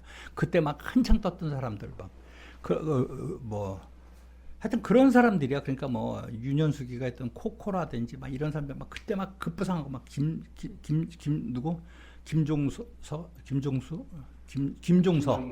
뭐 이런 그때 막 엄청 막 신성우 뭐 이런 사람들 그냥 막 뜨면 그냥 막 손지창 김민종이 막 이렇게 그냥 가는 데마다 그냥 인산이래요. 그러니까 그게 제일 힘들었어. 시간도 너무너무 오래 걸리고 그러니까 도둑 촬영을 하는 거야 매번. 그러니까 웬만하면 조명 없이 가고 왜냐면 조명을 켜는 순간 그냥 벌떼처럼 보니까 지금 보세요. 홍대 앞 그 사람들 다니고 거기서 혹시 여러분들 간혹 가시다 보면 젊은 애들 그 버스킹 하는 데 있어요. 그 위쪽으로 밑에 말고 그 위쪽에 높은 쪽에 그러니까 그 홍대 정문에서 정문을 바라보고 있으면 오른쪽에 놀이터 있잖아요. 그 놀이터 지나가서 이렇게 내려가면 그 밑에 길이 쫙 있잖아. 거기가 옛날에 주차장 길이잖아요. 기억나실지 모르죠. 주차장 그러면 네. 주말에 가면 찾을 데 없어요. 그러니까 이제 뭐 그런 데인데 거기에 그때도 지금처럼은 많지 않지만 상당히 많이 모여 핫플레이스니까 막 보통 한 300~400명이 쫓아다녀. 아주 막 죽겠어. 그러니까 나는 뭐 찍어야 될 씬은 많은데 그냥 고맙기는 한데 어쨌든 저희들은 직업이잖아. 그걸 찍어서 빨리빨리 끝내야 되니까. 그러니까 막 너무너무 힘들었던 기억이 납니다. 어쨌든 그렇게 해서 이제 프로그램을 많이 하면서 하여튼 뭐 정신없게 살았어요. 그러다가 이제 옛날에는 여러분들 아시겠지만은 이제 항상 단편 드라마잖아요. 그렇게 하니까 뭐 이제 그런 것들이 많았어요. 뭐 부잣집 딸내미인데 뭐 그 깡패들이 뭐 납치해가지고 뭐 하는 거라든지 무슨 국가에서 하면 안 되는 그런 뭐 거래하는 거 뭐 이런 거 무슨 그런 거래라든지 뭐 갖고 왔나 준비됐나 그러면 돈부터 보여주게 그러면 007 가방에서 착 보여주면 상대방에서는 또 착 보여주고 뭐 밀가루 같은 거 이렇게 포장해서 약간 그런 것처럼 만들어서 착 보여주고 그럼 고개 까딱하면 쓱 가방 든 애들이 땅땅땅 오다가 해쳐 그러면 왁 해가지고 스턴트맨들이 막 20명씩 막 달라붙고 막 합자가지고 막 각고목으로 때리고 뭐 이런 거 찍었단 말이에요. 그거를 찍는데 순복음교회 말씀드렸듯이 건너편에 그 까치굴 앞에 그 갈대 숲 같은 것들이 잘 돼 있었어. 튀어 그래가지고 쫙막 스턴트맨들이 무지하게 고생해. 그 사람들 스턴트맨들 막 잠깐 말씀드리면 토끼굴 굴 같은 데나 벽 같은 데 있잖아요. 각고목으로 딱 때리면 벽을 한 발 두 발 타고 꼬꾸라지는데 시멘트 바닥에 그냥 떨어져. 아 대박이네요. 쿵 소리가 나는 거야 현장에서. 일반 사람 같으면 갈비뼈 다 나갔을 거야. 그런데 거기서 그러고 괜찮습니다 그러고 털고 일어나. 뭐 이렇게 난 이제 카메라 감독 옆에서 보면서 괜찮아 그러면 괜찮습니다. 그냥 두 바퀴 돌아서 그냥 팍 떨어지는 거야. 이제 그런 떨어지는 장면까지 다 찍으니까 그렇게 대단한 사람들인데 진짜 고생 많이 하는 사람들. 일렬로 서가지고 각고목 들고 이제 그 상대방한테 뛰어가는 거야. 스탠바이 큐! 와! 그러고 막 뛰어가는데 풀샷으로 쫙 옆으로 이제 같이 쫙 막 다섯 명, 7명 이렇게 뛰어가면 옆에서 사이드샷으로 쫙 찍는 거야. 쫙 찍는데 그 중에 어떤 스턴트맨 한 명이 그러면서 폭 잡고 끌어지는 거야. 그래서 이제 찍다가 이제 스탑 해가지고 가봤더니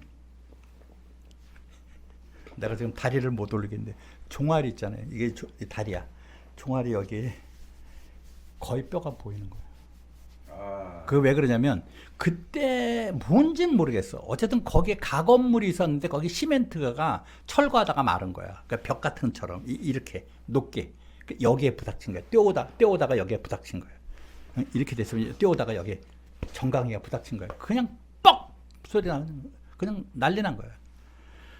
그래가지고 어떻게 해? 완전 난리가 났지.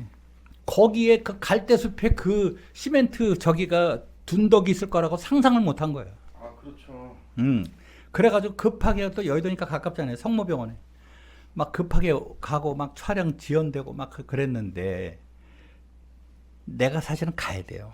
왜냐면 모든 책임은 PD 책임이야. 현장에서 사고 나면 자, 밥 먹으러 갑시다. 그래서 산에서 찍었어. 그랬는데 예를 들어서 김밥을 싸가지고 왔어. 김밥을 주문해서 갖고 왔어. 예를 들자면 김밥을 먹다가 2명이 식중독에 걸렸어.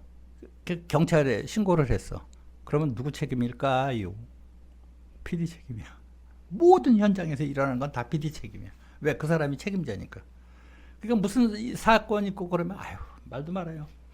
마포에서도 많이 찍고 그 마포 여러분들 아세요? 그 가든호텔 그 뒤쪽에 옛날에 그 약간 그 좀 허름한 건물들 있고 그런데 그런 데서 찍으면 여자 연기자들 데리고 찍잖아요. 그런 여자애들이 이쁘잖아. 얼굴 많았잖아. 실질적으로 보면 대한민국 이쁜 애들 거기 다 와 있는데 동네에 어떤 동네든 양아치들이 다 있어. 술 취한 사람들, 주정뱅이들 그냥 보고만 가면 되는데 가다가 한 마디씩 꼭 해. 아, 이거 참 맛있겠다 이러고 지나가. 네. 성깔 있는 연기자들은 야, 너 뭐라 그랬어? 웃긴 새끼네. 야, 이 새끼야. 뭐 그러고 싸움이 붙는 거야. 하여튼 뭐 그런 일도 있었고 그러면 해결사들이 있어요. 저희는 조명팀들이 이거야. 조명팀들. 옛날에 충무로에 옛날에 빨간 마후라는 뭐 이런 거 했던 거 옛날에 빨간 마후라 말 그런 시절에 충무로에 조명 회사가 뭐 많이 있었겠지만 그 중에서 대표적인 게 동현하고 남산조명이라고 있었어요. 거기 사람들이야. 그러니까 뭐 잔뼈가 굵어도 뭐 어쨌든 촬영으로 다 굵은 사람들이야. 그러니까 그 사람들이 다 해결사들이야. 야, 빨리 가. 맞고 갈래? 그냥 갈래? 막 이래. 그러니까 조명 감독들이 다 알아서 조명 감독 그때 밑에 퍼스트, 세컨 이런 애들이 다 처리하는 거. 뭐 그런 일도 굉장히 많았고. 그래가지고 이제 그거를 다리가 부러져서 이제 했는데 내가 가야 되거든. 사실은 가야 되는 게 맞아요. 가야 되는데 스턴트 그 저기 팀장이 그러는 거예요. 감독님, 애들 보냈으니까 그냥 찍으십시오. 이렇게 되는 거예요. 근데 그 다리가 장난이 아닌 거야. 거의 뼈가 부러졌는데 그 뼈가 거의 보일 정도로 그렇게 허옇게 됐더라니까. 그리고 뭐 당연히 피부가 찢어진 건 당연 피 나오는 건 당연하고 막 컬컬컬컬 나오지. 그랬는데 이제 나는 신경이 쓰이지. 그런데 그냥 가시라는 거야. 그래서 야, 참 내가 그때 같은 일을 하면서도 참 존경스럽더라고. 스턴트맨들이. 진짜 뭐 작품을 위해서 하는 거야. 작품.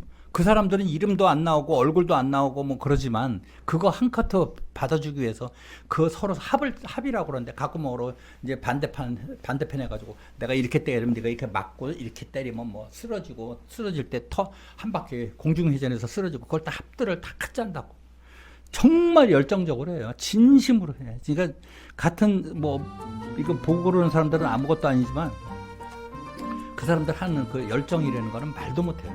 어쨌든 그런 기억이 나고 그런 일도 있었고 그 제작사를 하다가 인원이 점점 불어나게 되는 거예요. 다른 방송사 일도 하게 되고 뭐 이렇게 그러니까 예능이 처음이니까 저희가 처음이었어요. 제작사로서 대한민국에서 처음이에요.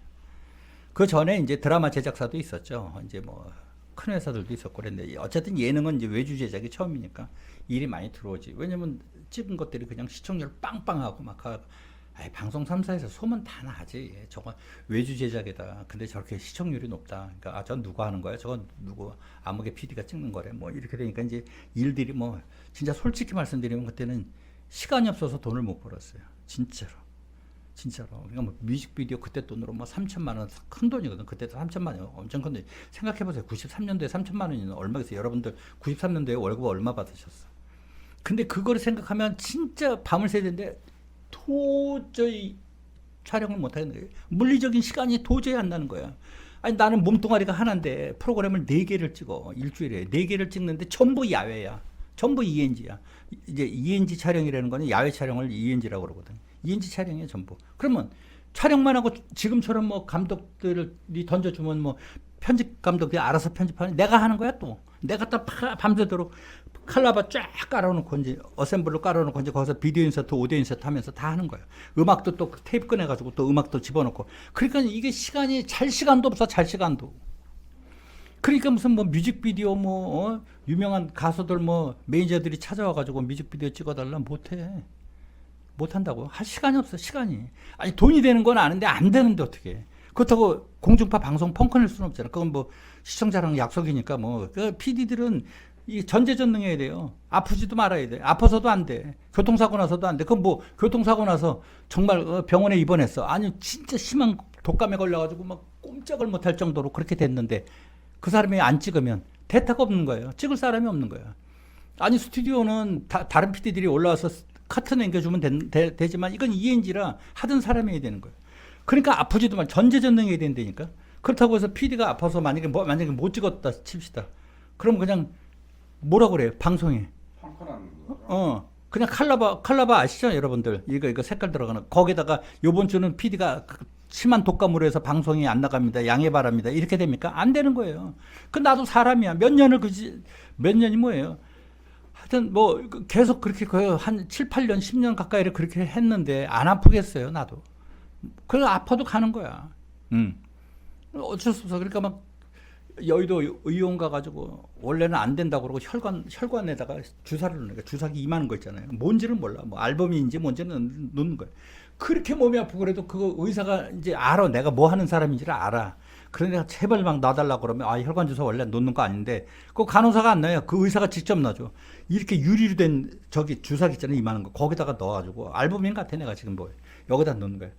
한 3, 4분 동안 천천히 놔. 딱 들어가잖아요.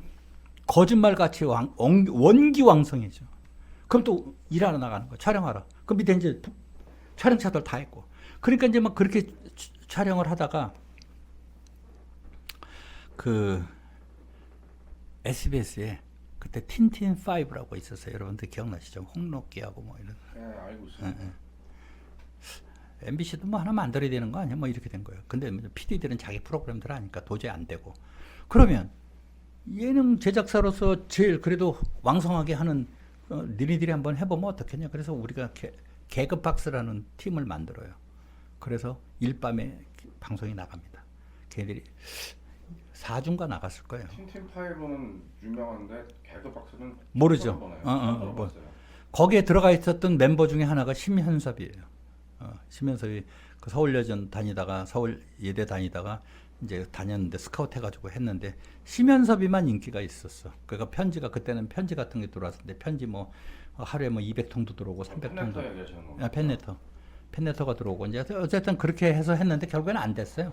안 됐고 뭐 합들도 안 맞고 그래서 이제 힘들고 그래서 이제 하다 말았는데 그 와중에도 개그맨들이 많잖아. 그리고 이제 이 얘기를 해야 되는데 지금 그 빌딩 3층에서 하고 있다가 인원이 점점 불어나네. 작가들도 10몇 명씩 되고 뭐 카메라 감독에다가 카메라 보조에다가 카메라 조수에다가 뭐 연출 조감독들에다가 그다음에 조감독들도 계속 있어야지. 왜냐면 소품이 필요하잖아. 소품이 필요하고 뭐 특집 찍는다. 뭐 MBC에서 특집 찍는다. 뭐 설 특집인데 뭐 주인공이 이영자야. 그리고 이영자가 뭐 춘향이로 나오고 뭐 사또가 뭐 저기 탤런트들 나와가지고 그러면 숙청을 들으라 그러면 막 아니 되옵니다. 뭐 이게 자체가 코미디잖아. 그러니까 이제 막말로 하여튼 그렇게 된 거야. 이제 그런 거를 찍을 수 있는 코믹한 프로그램을 찍을 수 있는 예능 드라마를 찍을 수 있는 사람이 많지 않았었어요. 거의 없다고 봐야 돼요. 솔직히 얘기하면. 많지 않은 게 아니고 겸손하게 얘기 안 할게요. 없었어요. 그렇게 해가지고 그러니까 하여튼 뭐 시간이 없는 거야. 그래서 점점 늘다 보니까 3층은 통으로 다 쓰게 됐고 그 다음에 6층인가 7층을 또 하나를 쓰게 됐어요. 그 빌딩에 2개 층을 쓰게 된 거예요. 그때 자원재생공사가 2개 층을 썼었고 다국적 기업인 루슨트 테크놀리지인가 뭐 하여튼 그 회사가 2개 층을 썼고 하여튼 굉장히 확장이 됐었어요. 회사가. 그래서 뭐 이제 그 빌딩에서 이렇게 내려다 보면 우리 그 저기 촬영차가 막 봉고차만 뭐 대여섯 대씩 있을 정도로. 그러니까 그냥 뭐 사람들이 다 알지. 뭐 다른 방송사들도 다 알고 뭐 다 알아요. 다 그때 했었던 사람들. 이제 뭐 그렇게 그 막 승승장구 하는데도 그 와중에도 또 그 개그맨들이 찾아와요. 그러면 이제 아 감독님 일만 하시면 어떡해요? 편집하고 있으면 편집하고 편집실이 어둡잖아요. 그러니까 뭐 계란판 같이 계란판은 아닌데 그런 식으로 이렇게 옷들도 스티로폼 막 이렇게 돼 있고 뭐 이런 거 편집하고 있으면 모니터 놓고 이렇게 편집하고 있으면 와가지고 뭐 음료수 사가지고 와서 이제 올려놓는다고. 그럼 야 옆에도 올려놓지 마. 쏟으면 안 돼. 그럼 아 예 그럼 밑에다 내려놔. 지가 따가서 주는 거야. 개그맨들이 따서 주고 뭐 저거 하면 어깨 슬쩍 주물르고 앉아서 편집 막 이러고 있으면 뒤가서 주물러. 고생하는 감독님 뭐 이러면서 이제 하는 거야. 그러면서 스트레스 받으니까 놀러 가자고 꼬시는 거야. 개그맨들이.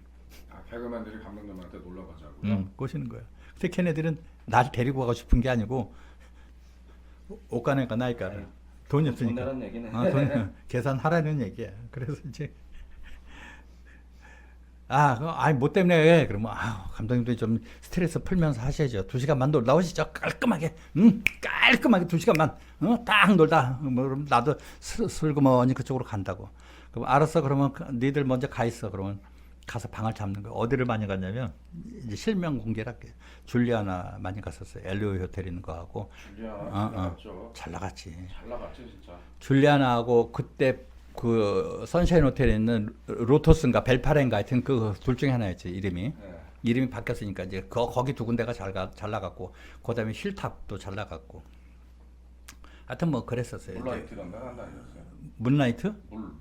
물라이트. 아니 그때는 더 젊었을 때 다녔지. 더 젊었을 때 다녔고 그때는 하여튼 그쪽 나갔을 때야. 그래서 삼성 호텔까지는 안 갔죠? 그때는 이제 우리 때는 그랬던 것 같아. 그때는 조금 더 나이 먹어. 우리가 만약에 30대 초반이면 40대 중반 이런 사람들이 약간 반 캬바레 개념 그 정도로 삼정이나 뭐. 삼정하고 막 한강 호텔 나이트 이런 데는 약간 좀 연식 좀 있는 분들 오셨고. 네, 맞아요. 네. 근데 거기는 지금 줄리아나 같은데 완전 영계들. 완전 1등이죠. 그래가지고 뭐 그 영업이사들이라고 뭐 알마니 양복 입고 그 앞에서 이제 뭐 이거 봉 같은 거 들고 이렇게 하면서 이제 물 관리하는 거지. 이제 졸라 못생긴 것들 들어오면은 예약 다 됐습니다. 안 됩니다. 그러고 다음에 오세요. 이러고 벤치 내서 보내버리고 네. 뭐 하여튼 그랬었어.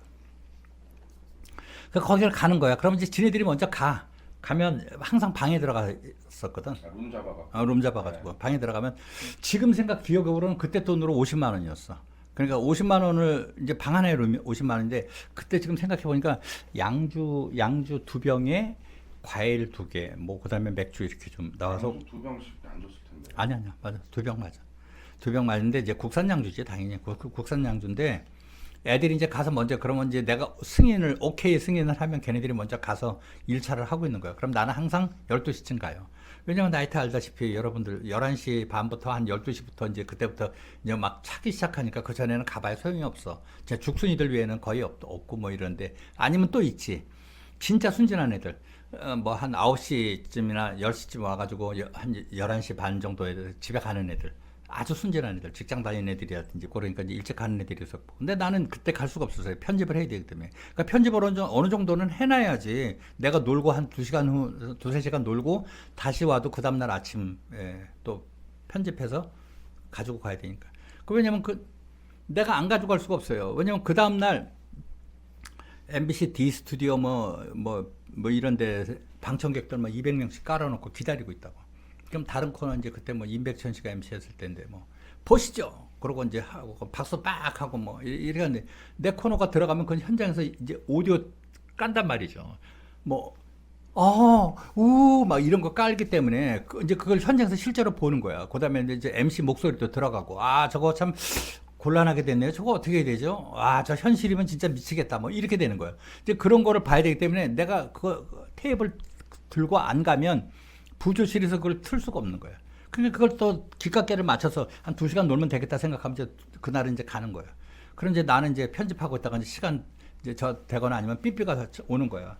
빨리 오세요. 뭐 감독님 빨리 오세요. 뭐 빨리 뭐 이렇게 하지 이제 오면 차 타고 가는 거지. 그래서 이제 거기서 한 2시간 노는 거야. 놀면 룸이 있잖아요.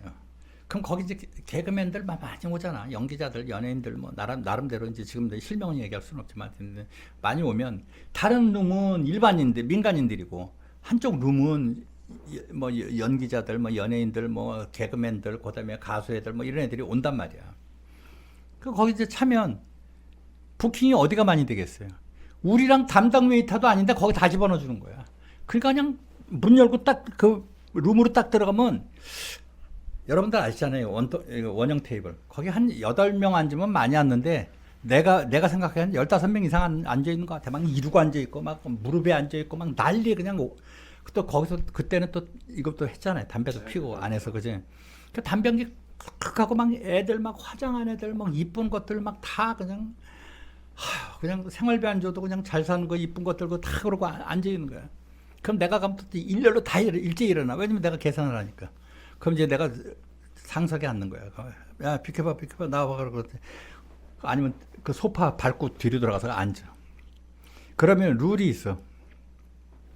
양주가 2병 나오잖아요. 그럼 걔네들도 그동안 나 올 때까지 2시간, 3시간을 술 안 먹으면 심심하잖아요. 그러니까 한 병은 니네들 까라 이거야. 맘대로 먹고. 한 병은 안 건드리는 거야. 그건 금기야. 그건 터부시 되는 거야. 약속이야. 올 때까지 못 먹는 거야? 그걸 못 가는 거야. 올 때까지요?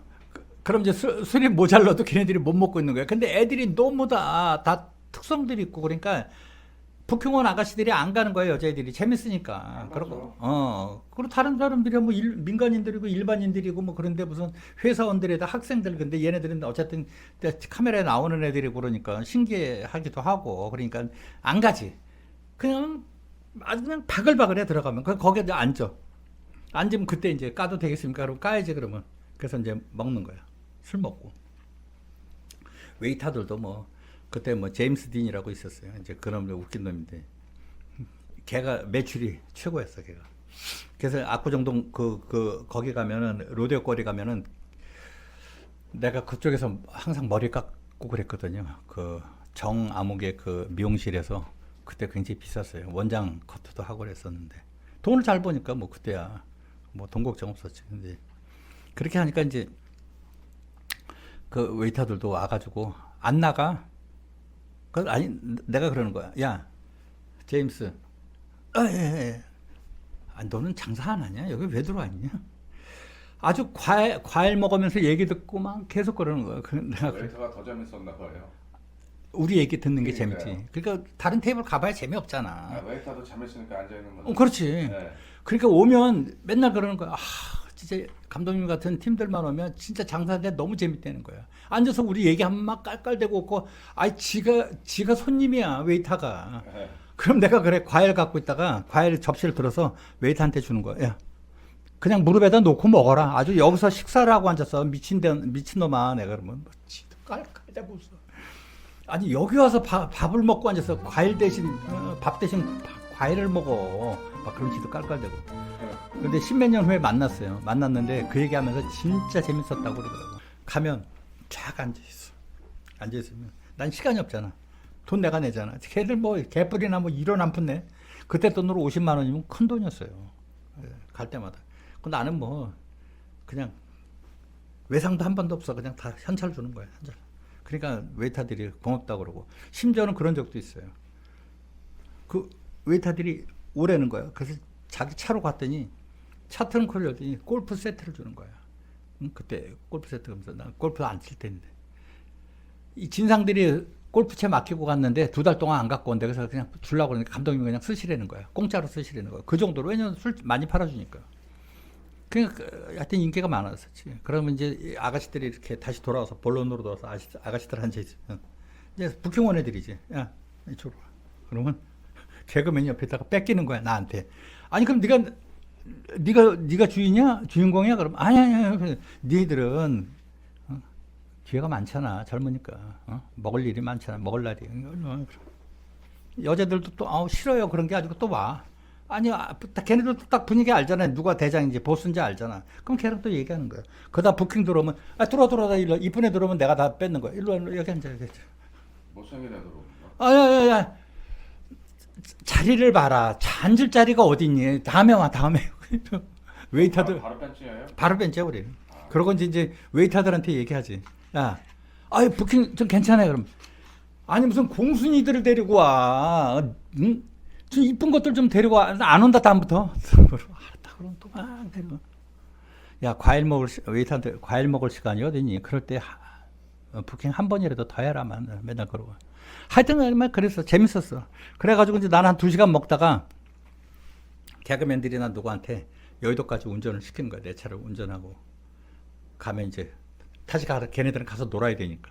그럼 이제 그때 뭐 2만 원이든 3만 원이든 주는 거예요. 그럼 이제 그게 이제 그때 택시비 반 정도 됐어. 그럼 나머지 그거 한 15,000원이든 뭐 이렇게 남기는 그 맛에 또 와서 나 운전 이제 키 놔주고 이제 나는 올라가서 이제 술 많이 안 먹어요. 그러니까 그냥 뻘건 상태에서 그냥 편집하는 거예요. 이제 그랬던 기억이 나고 재밌었어요. 그래서 이제 그러다가 제가 그때는 사실은 그 스포츠카를 타고 다녔었어요. 그 당시. 그래가지고 빨간 스포츠카였는데 정말 예뻤어요. 예뻤었는데 그 스포츠카라고는 할 수가 없지. 어떻게 보면 쿠페인데 그 스포츠카처럼 생긴 투도한데 정말 이뻤어. 차도 그 배트맨에 나오는 처럼 앞에 그 엔진룸이 굉장히 길고 그 펜더가 굉장히 이렇게 휘어졌었어요. 빨간색인데 적포도색 빨간색인데 정말 이뻤어. 그거 여의도에 타고 다니면요 증권가 다니는 사람들은 다 쳐다볼 정도. 하여튼 그랬었어요.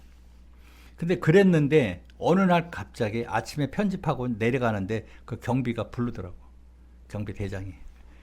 그 양반들도 이제 뭐 저거 하지. 가면 그냥 거수경례하지. 뭐 엘리베이터 다 눌러주고. 왜냐면 2개 층을 쓰니까. 그리고 그 양반들 회식하라고 뭐 2주일에 한 번씩이든 한 달에 한 번씩이든 돈 10만 원씩 주고 회식하라고 주니까 막 그냥 깍듯하지. 그래서 하는 거야.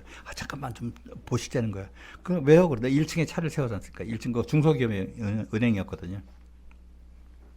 창문에 누가 메모를 해놨어. 루즈로 써놓은 거야. 이 날라리 같은 놈아 그만 좀 나이트에 와라 그러고 써놓은 거야. 누가 썼을까요? 그래가지고 잽싸게 또 휴지 꺼내서 지우고 경비도 이제 그 사람이 판단하는 거지. 이제 이런 거 있으면 좀 안 된다는 거 생각을 했던 거지. 하여튼 그랬던 생각이 납니다.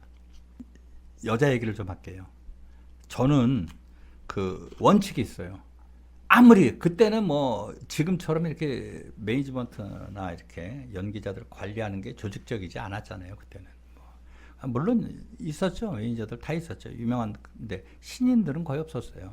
근데 저는 원칙이 있었어요. 이제 그 누구한테 들은 얘기인데 100 정도 자기가 잡은 고기는 안 먹는다. 그거를 완전히 지금은 후회하고 있습니다. 근데 그때는 철칙으로 지킨 거야.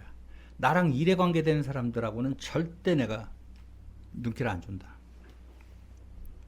후회 많이 되시죠? 네, 그건 뭐 이제 후회되지. 이제 후회되는데 뭐 또 후회할 만큼 또 다른 안 할 만큼 또 다른 일도 많았었어. 그래서 그 썰을 지금 풀려고 그러는 거야. 뭐 그렇게 또 부러운 눈치로 후회 많이 내시죠. 아유. 그래서 이제 여자가 많았어요. 저는 여자가 많아가지고 그때 시간이 없는 거야. 말씀드렸다시피. 시간을 정말 어떻게 하다 보면 2시간 딱 시간 나. 제가 다 이제 뭐 한 30년 넘은 얘기니까 말씀드리는데 그때 이제 삐삐가 있었잖아요. 삐삐 세대잖아. 너무 피곤한 거예요. 촬영도 하고 뭐 하고 또 편집도 하려고 그러니까 막 몸이 천근만근인 거예요. 아무리 그때 이제 30대 30 한 3, 4 정도 됐을 때니까 그때 93년도 92년도 그때. 그러니까 천근만근이니까 그때 이제 호출을 하는 거야. 호출을 하면 내가 만났던 여자들이 평균적으로 한 4-5명은 늘 있었던 것 같아. 지금 생각해보면. 다 이제 우편에 사는 거예요. 유튜브니까. 그래가지고 호출이 제일 먼저 연락 오는 애들을 만나는 거예요. 제일 가깝게 있는 애들. 선착순이네요. 선착순이야. 그러니까 어디냐 그러고 이제 삐삐 오면 이제 전화해서 어디냐 그러면 어디래. 그러면 30분 내로 1시간 내로 택시 타고 올 수 있는 애들은 내가 만나는 거예요. 선착순으로. 그럼 물론 당연히 택시비 다 주지. 당연히 주지. 그렇게 하면 이제 그 친구 태워가지고 이제 가는 거예요. 어디로 가냐면 신촌으로 가요.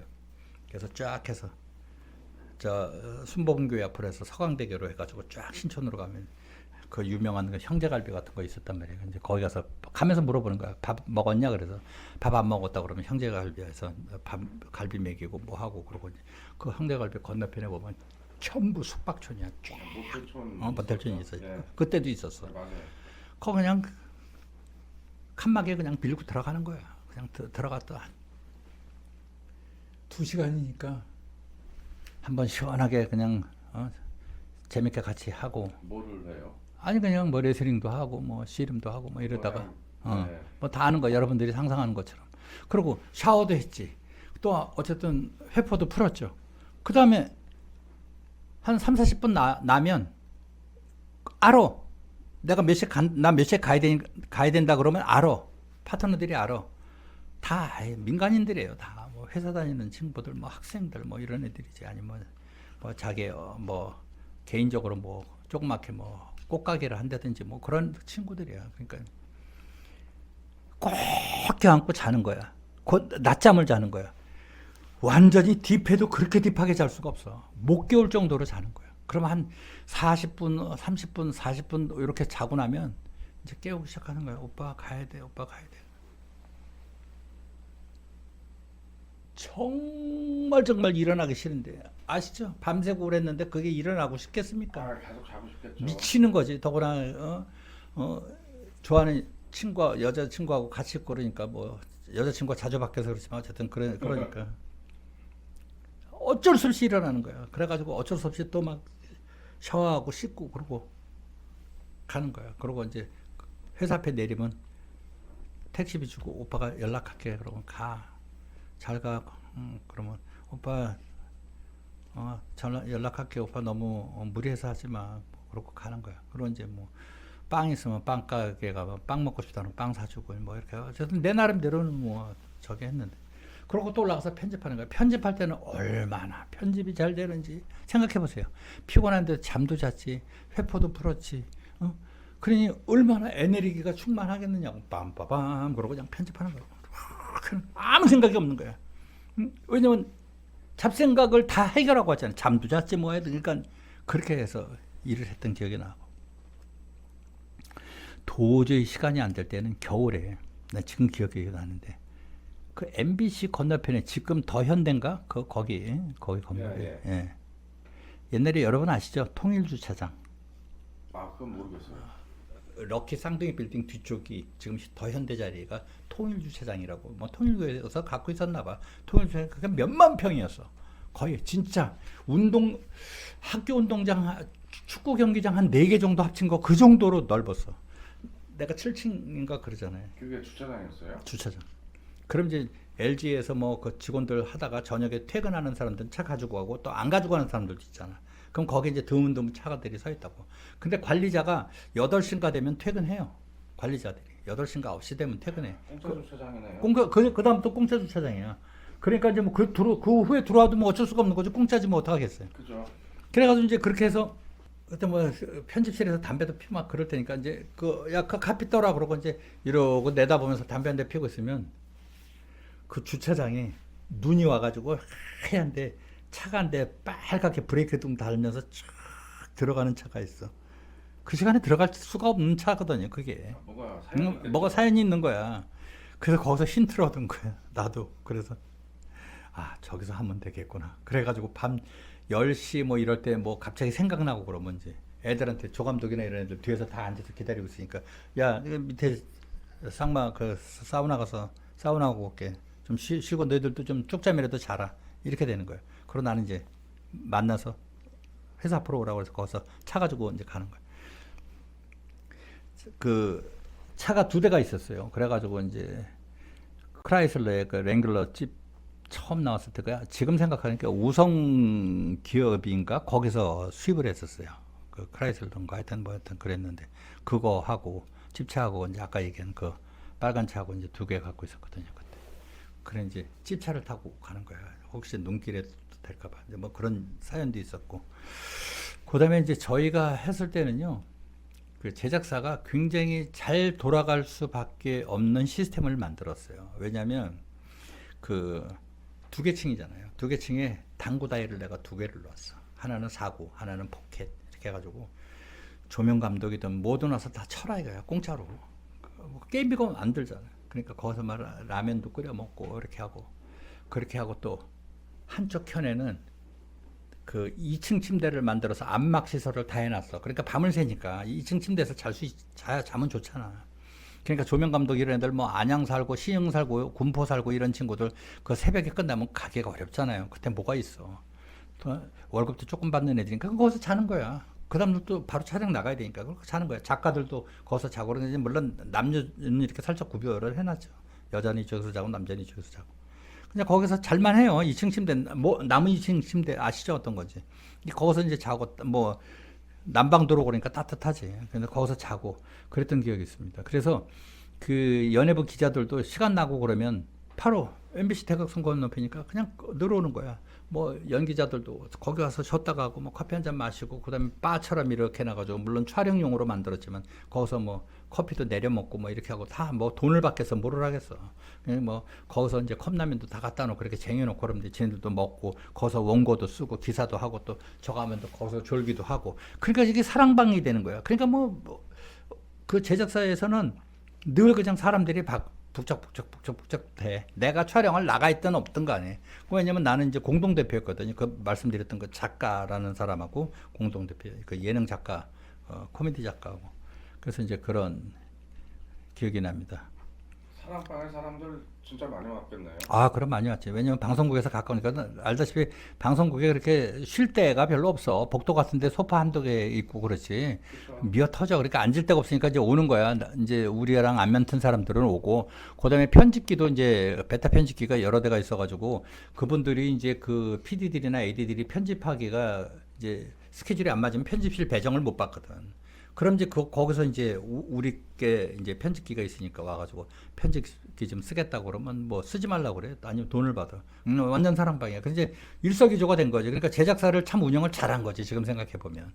그래서 이제 그때는 그렇게 되면 이제 모든 이슈가 거기서 시작되고 또 정보도 얻게 되고 아이디어도 얻게 되고 그렇게 되니까 우리 제작사에 오면 항상 연예인들이 늘 있었어요. 누가 와 있든 하여튼 와 있었어. 그러니까 이제 그러고 기자들도 와 있으면 이제 기자들이 오면 연예인들도 오고 연예인들 오면 기자 오잖아. 그럼 거기서 앉았다가 지네들끼리 요번에 무슨 콘서트 한다며 어디서 하는 거야? 그러면 또 뭐 지네들이 기사 적어가지고 또 뭐 올리고 뭐 이렇게 뭐 엠바고라고 아시잖아요. 이제 그런 것들 이제 뭐 서로 보도하는 날짜 맞춰서 하자고 그러면 이제 그런 것도 걔네들 거기서 합도 짜고 그러니까 기자들도 늘 있었고 하여튼 그랬던 기억이 나. 그 옛날에 그 유명했던 거 최진실 씨 있었잖아요. 저기가 매니저 겸 그 기획사 사장이 그 살해된 사건이 있었어요. 여러분들 기억나시죠? 배모 씨. 배모 씨지. 그 사람들이 살해된 사건이 있었는데 그 얘기를 잠깐 하려고 그럽니다. 살해가 됐다는 거야. 충격이지. 그래서 어저께도 봤는데 그렇게 됐단 말이야. 그 범인이 누구래? 아직 못 잡았대. 뭐 이렇게 하다 보니까 뉴스에 나오는 거야. 그 새끼 매니저가 죽인 거야. 자기를 무시했다는 거야. 그래서 죽였대. 그래서 그 자기 사장 집에 찾아가가지고, 그러니까 제 밑에 있는 로드 매니저니까 문을 열어주지, 당연히. 그때 가스총을 쏴가지고, 기절을 시켰대나, 어쨌든, 그래가지고, 제압을 해서, 두 놈인가, 하여튼, 그래가지고, 다리를 묶고, 그래서, 하여튼, 그래서 이제 살해를 했는데, 강남 어디 경찰서에서 형사들이 왔어요. 임아무개가 누구냐. 그래가지고 접니다. 그때 가재는 거야. 근데 그 팀들이 굉장히 유명한 강력 팀들이었어요. 옛날에 아시죠? 지존파 사건 이런 거. 사람 잡아가지고 납치해가지고 지존파 하시잖아요. 그래서 그랜저 타고 다니는 놈들이 싫었어요. 이런 애들. 그래서 다 걔네들 사양 다 받았잖아. 그래가지고 지네들 어디 시골 어디에다가 화장터 비슷하게 지하에다가 해가지고 태워가지고 흔적을 안 남긴다 이런 애들. 그거 기억나시죠? 네. 그거를 수사했던 팀들이야. 그 왜 나를 찾아왔느냐면 그때 사용했던 가스총이 내 거였어요. 난 가스총이 있었어. 아, 대박이네요. 응. 그러니까 말려 들어간 거지 나는. 그랬는데 다행히 하여튼 좀 이따 얘기하고. 그래가지고 경찰서를 갔는데 잠깐 기다리라는 거예요. 그다음에 반장이라는 사람이 캐비넷에서 칼라 사진 작은 것도 있고 큰 사이즈 있잖아. 큰 사이즈를 이만큼을 꺼내는 거예요. 걔네들 현장 뭐라고 그러지? 현장 다시 가서 하는 거를 뭐라고 그러지? 갑자기 현장 감식 같은 거, 시신 같은 거, 이런 거, 그다음에 부검 뭐 비슷하게 뭐 이런 거 다 보여주는 거야. 그럼 왜 나한테 보여주느냐고. 그래서 이거 왜 나한테 보여줍니까? 그랬더니 아니 당신 저기 가스총으로 살해했으니까 용의점이 있는지 확인해야 된다는 거예요. 그런데 그 사람들이 보기엔 내가 정상으로 보이지 않았을 수도 있죠. 왜냐하면 범인을 잡고 보니까 로드 매니저야. 그런데 그 가스총이 제작사 어떤 감독 사장인데 감독이야. 이게 혹시 사주한 게 아닌가? 얘네들끼리 무슨 뭐 금전관계가 있어서 불만을 붙고 청부살인 시킨 게 아닌가? 뭐 이렇게 연결이 되는 거야. 뭐 형사들이 당연히 그렇게 엮고 싶고 그렇게 생각할 수밖에 없지. 나도 그쪽 계통에 있는 거야. 응? 연예계 쪽에. 그러니까 이렇게 되니까 연결이 된 거야. 이거 봐라. 이거 혹시 청부살인 아니야? 이렇게 된 거야. 그리고 나를 잡아다가 신문하는데 나는 그거를 증명을 할 수가 있었던 게 뭐냐면 분실을 했었어요. 내가 그걸 알아.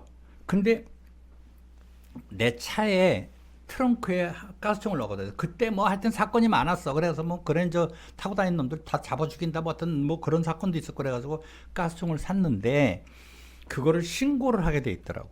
그래서 여의도 관할인 영등포 경찰서 가서 내가 가스총을 샀다고 신고를 했어요. 예전에 몇 개월 전에. 그런데 분실을 했어. 분실을 했는데 유리창이 깨져 있는 거를 조그만 유리창이 깨져 있는 거를 경비가 보고 얘기를 했는데 보니까 그 트렁크에 그 다시방이라고 그러나 그 안에 서류 넣어 네. 거기가 열려져 있었어.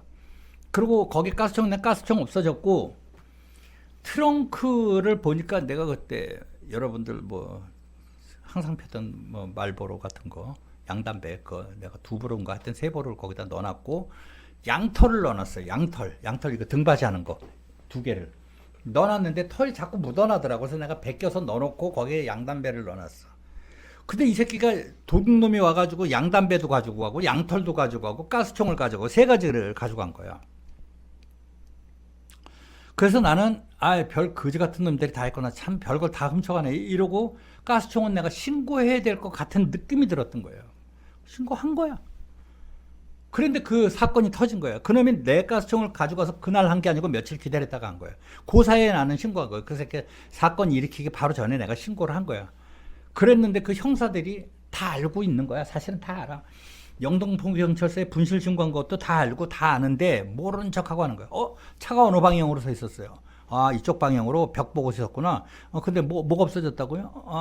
양담배 이름이 뭐예요? 뭐 이거 다 적고 다 알아. 이제 이미 저쪽에서 다 진술 받은 건데 시침에 뻑다고 얘기하는 거야. 이 새끼가 공범인지 아닌지.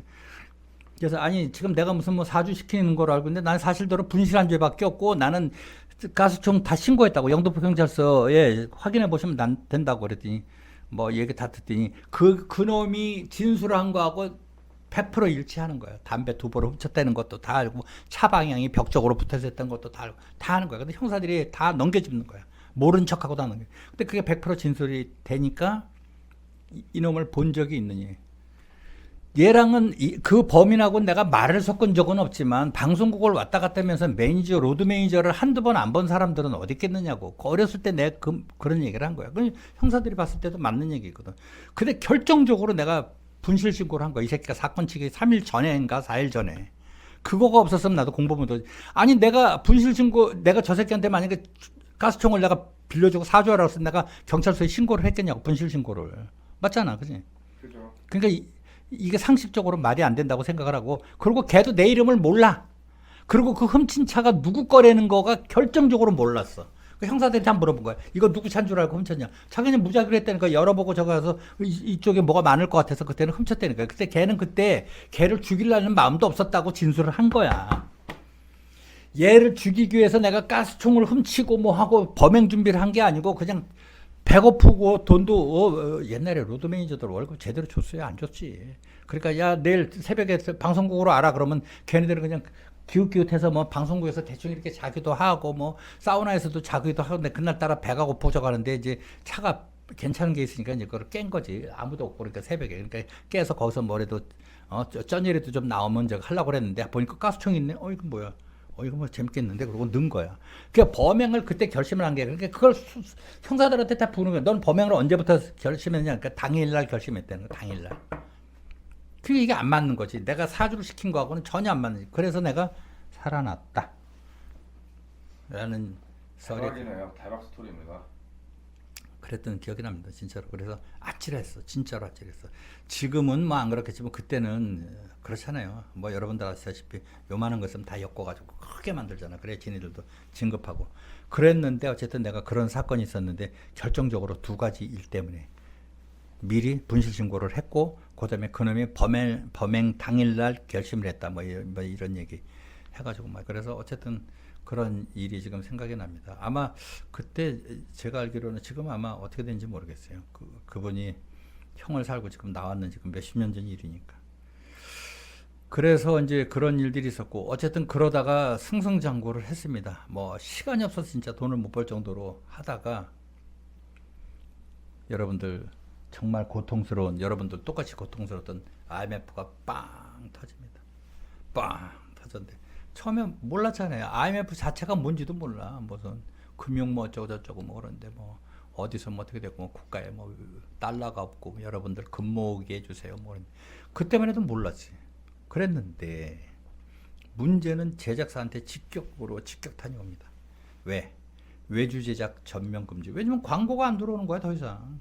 아니 기업들이 망하고 저거 했는데 무슨 누가 광고를 주겠어요. 그러니 어떻게 외주가 안 나오지 당연히. 그러니까 뭐 그때만 난리가 난 거지. 해외 뭐 특파원들 웬만하면 다 들어오고 진짜 큰 나라들 주요 나라들 뭐 미국 뭐 이런 데를 뭐 유럽 쪽은 영국이나 뭐 그런데 한두 명 남기고 다른 데 다 들어오는 거지. 특파원들도 다 들어오고. 그리고 외주 프로그램 전면 중단. 편성 PD들 나와서 니네들이 찍어 뭐 이렇게 되는 거지. PD 모자라 편성 팀들이 나와서 찍어. 편성 PD들도 PD들이니까 찍어. 외주 프로그램 전면 중단. 그 많은 직원들 막 그랬는데 거기서 또 반으로 줄이고 그런데도 안 되는 거예요. 왜냐면 프로그램이 안 나오는데 어떻게 해요. 그러니까 버티다가 여의도에서 정리를 합니다. 그리고 이제 그 정들었던 그 작가와 키스 에세이 굿바이를 합니다. 갈라섭시다.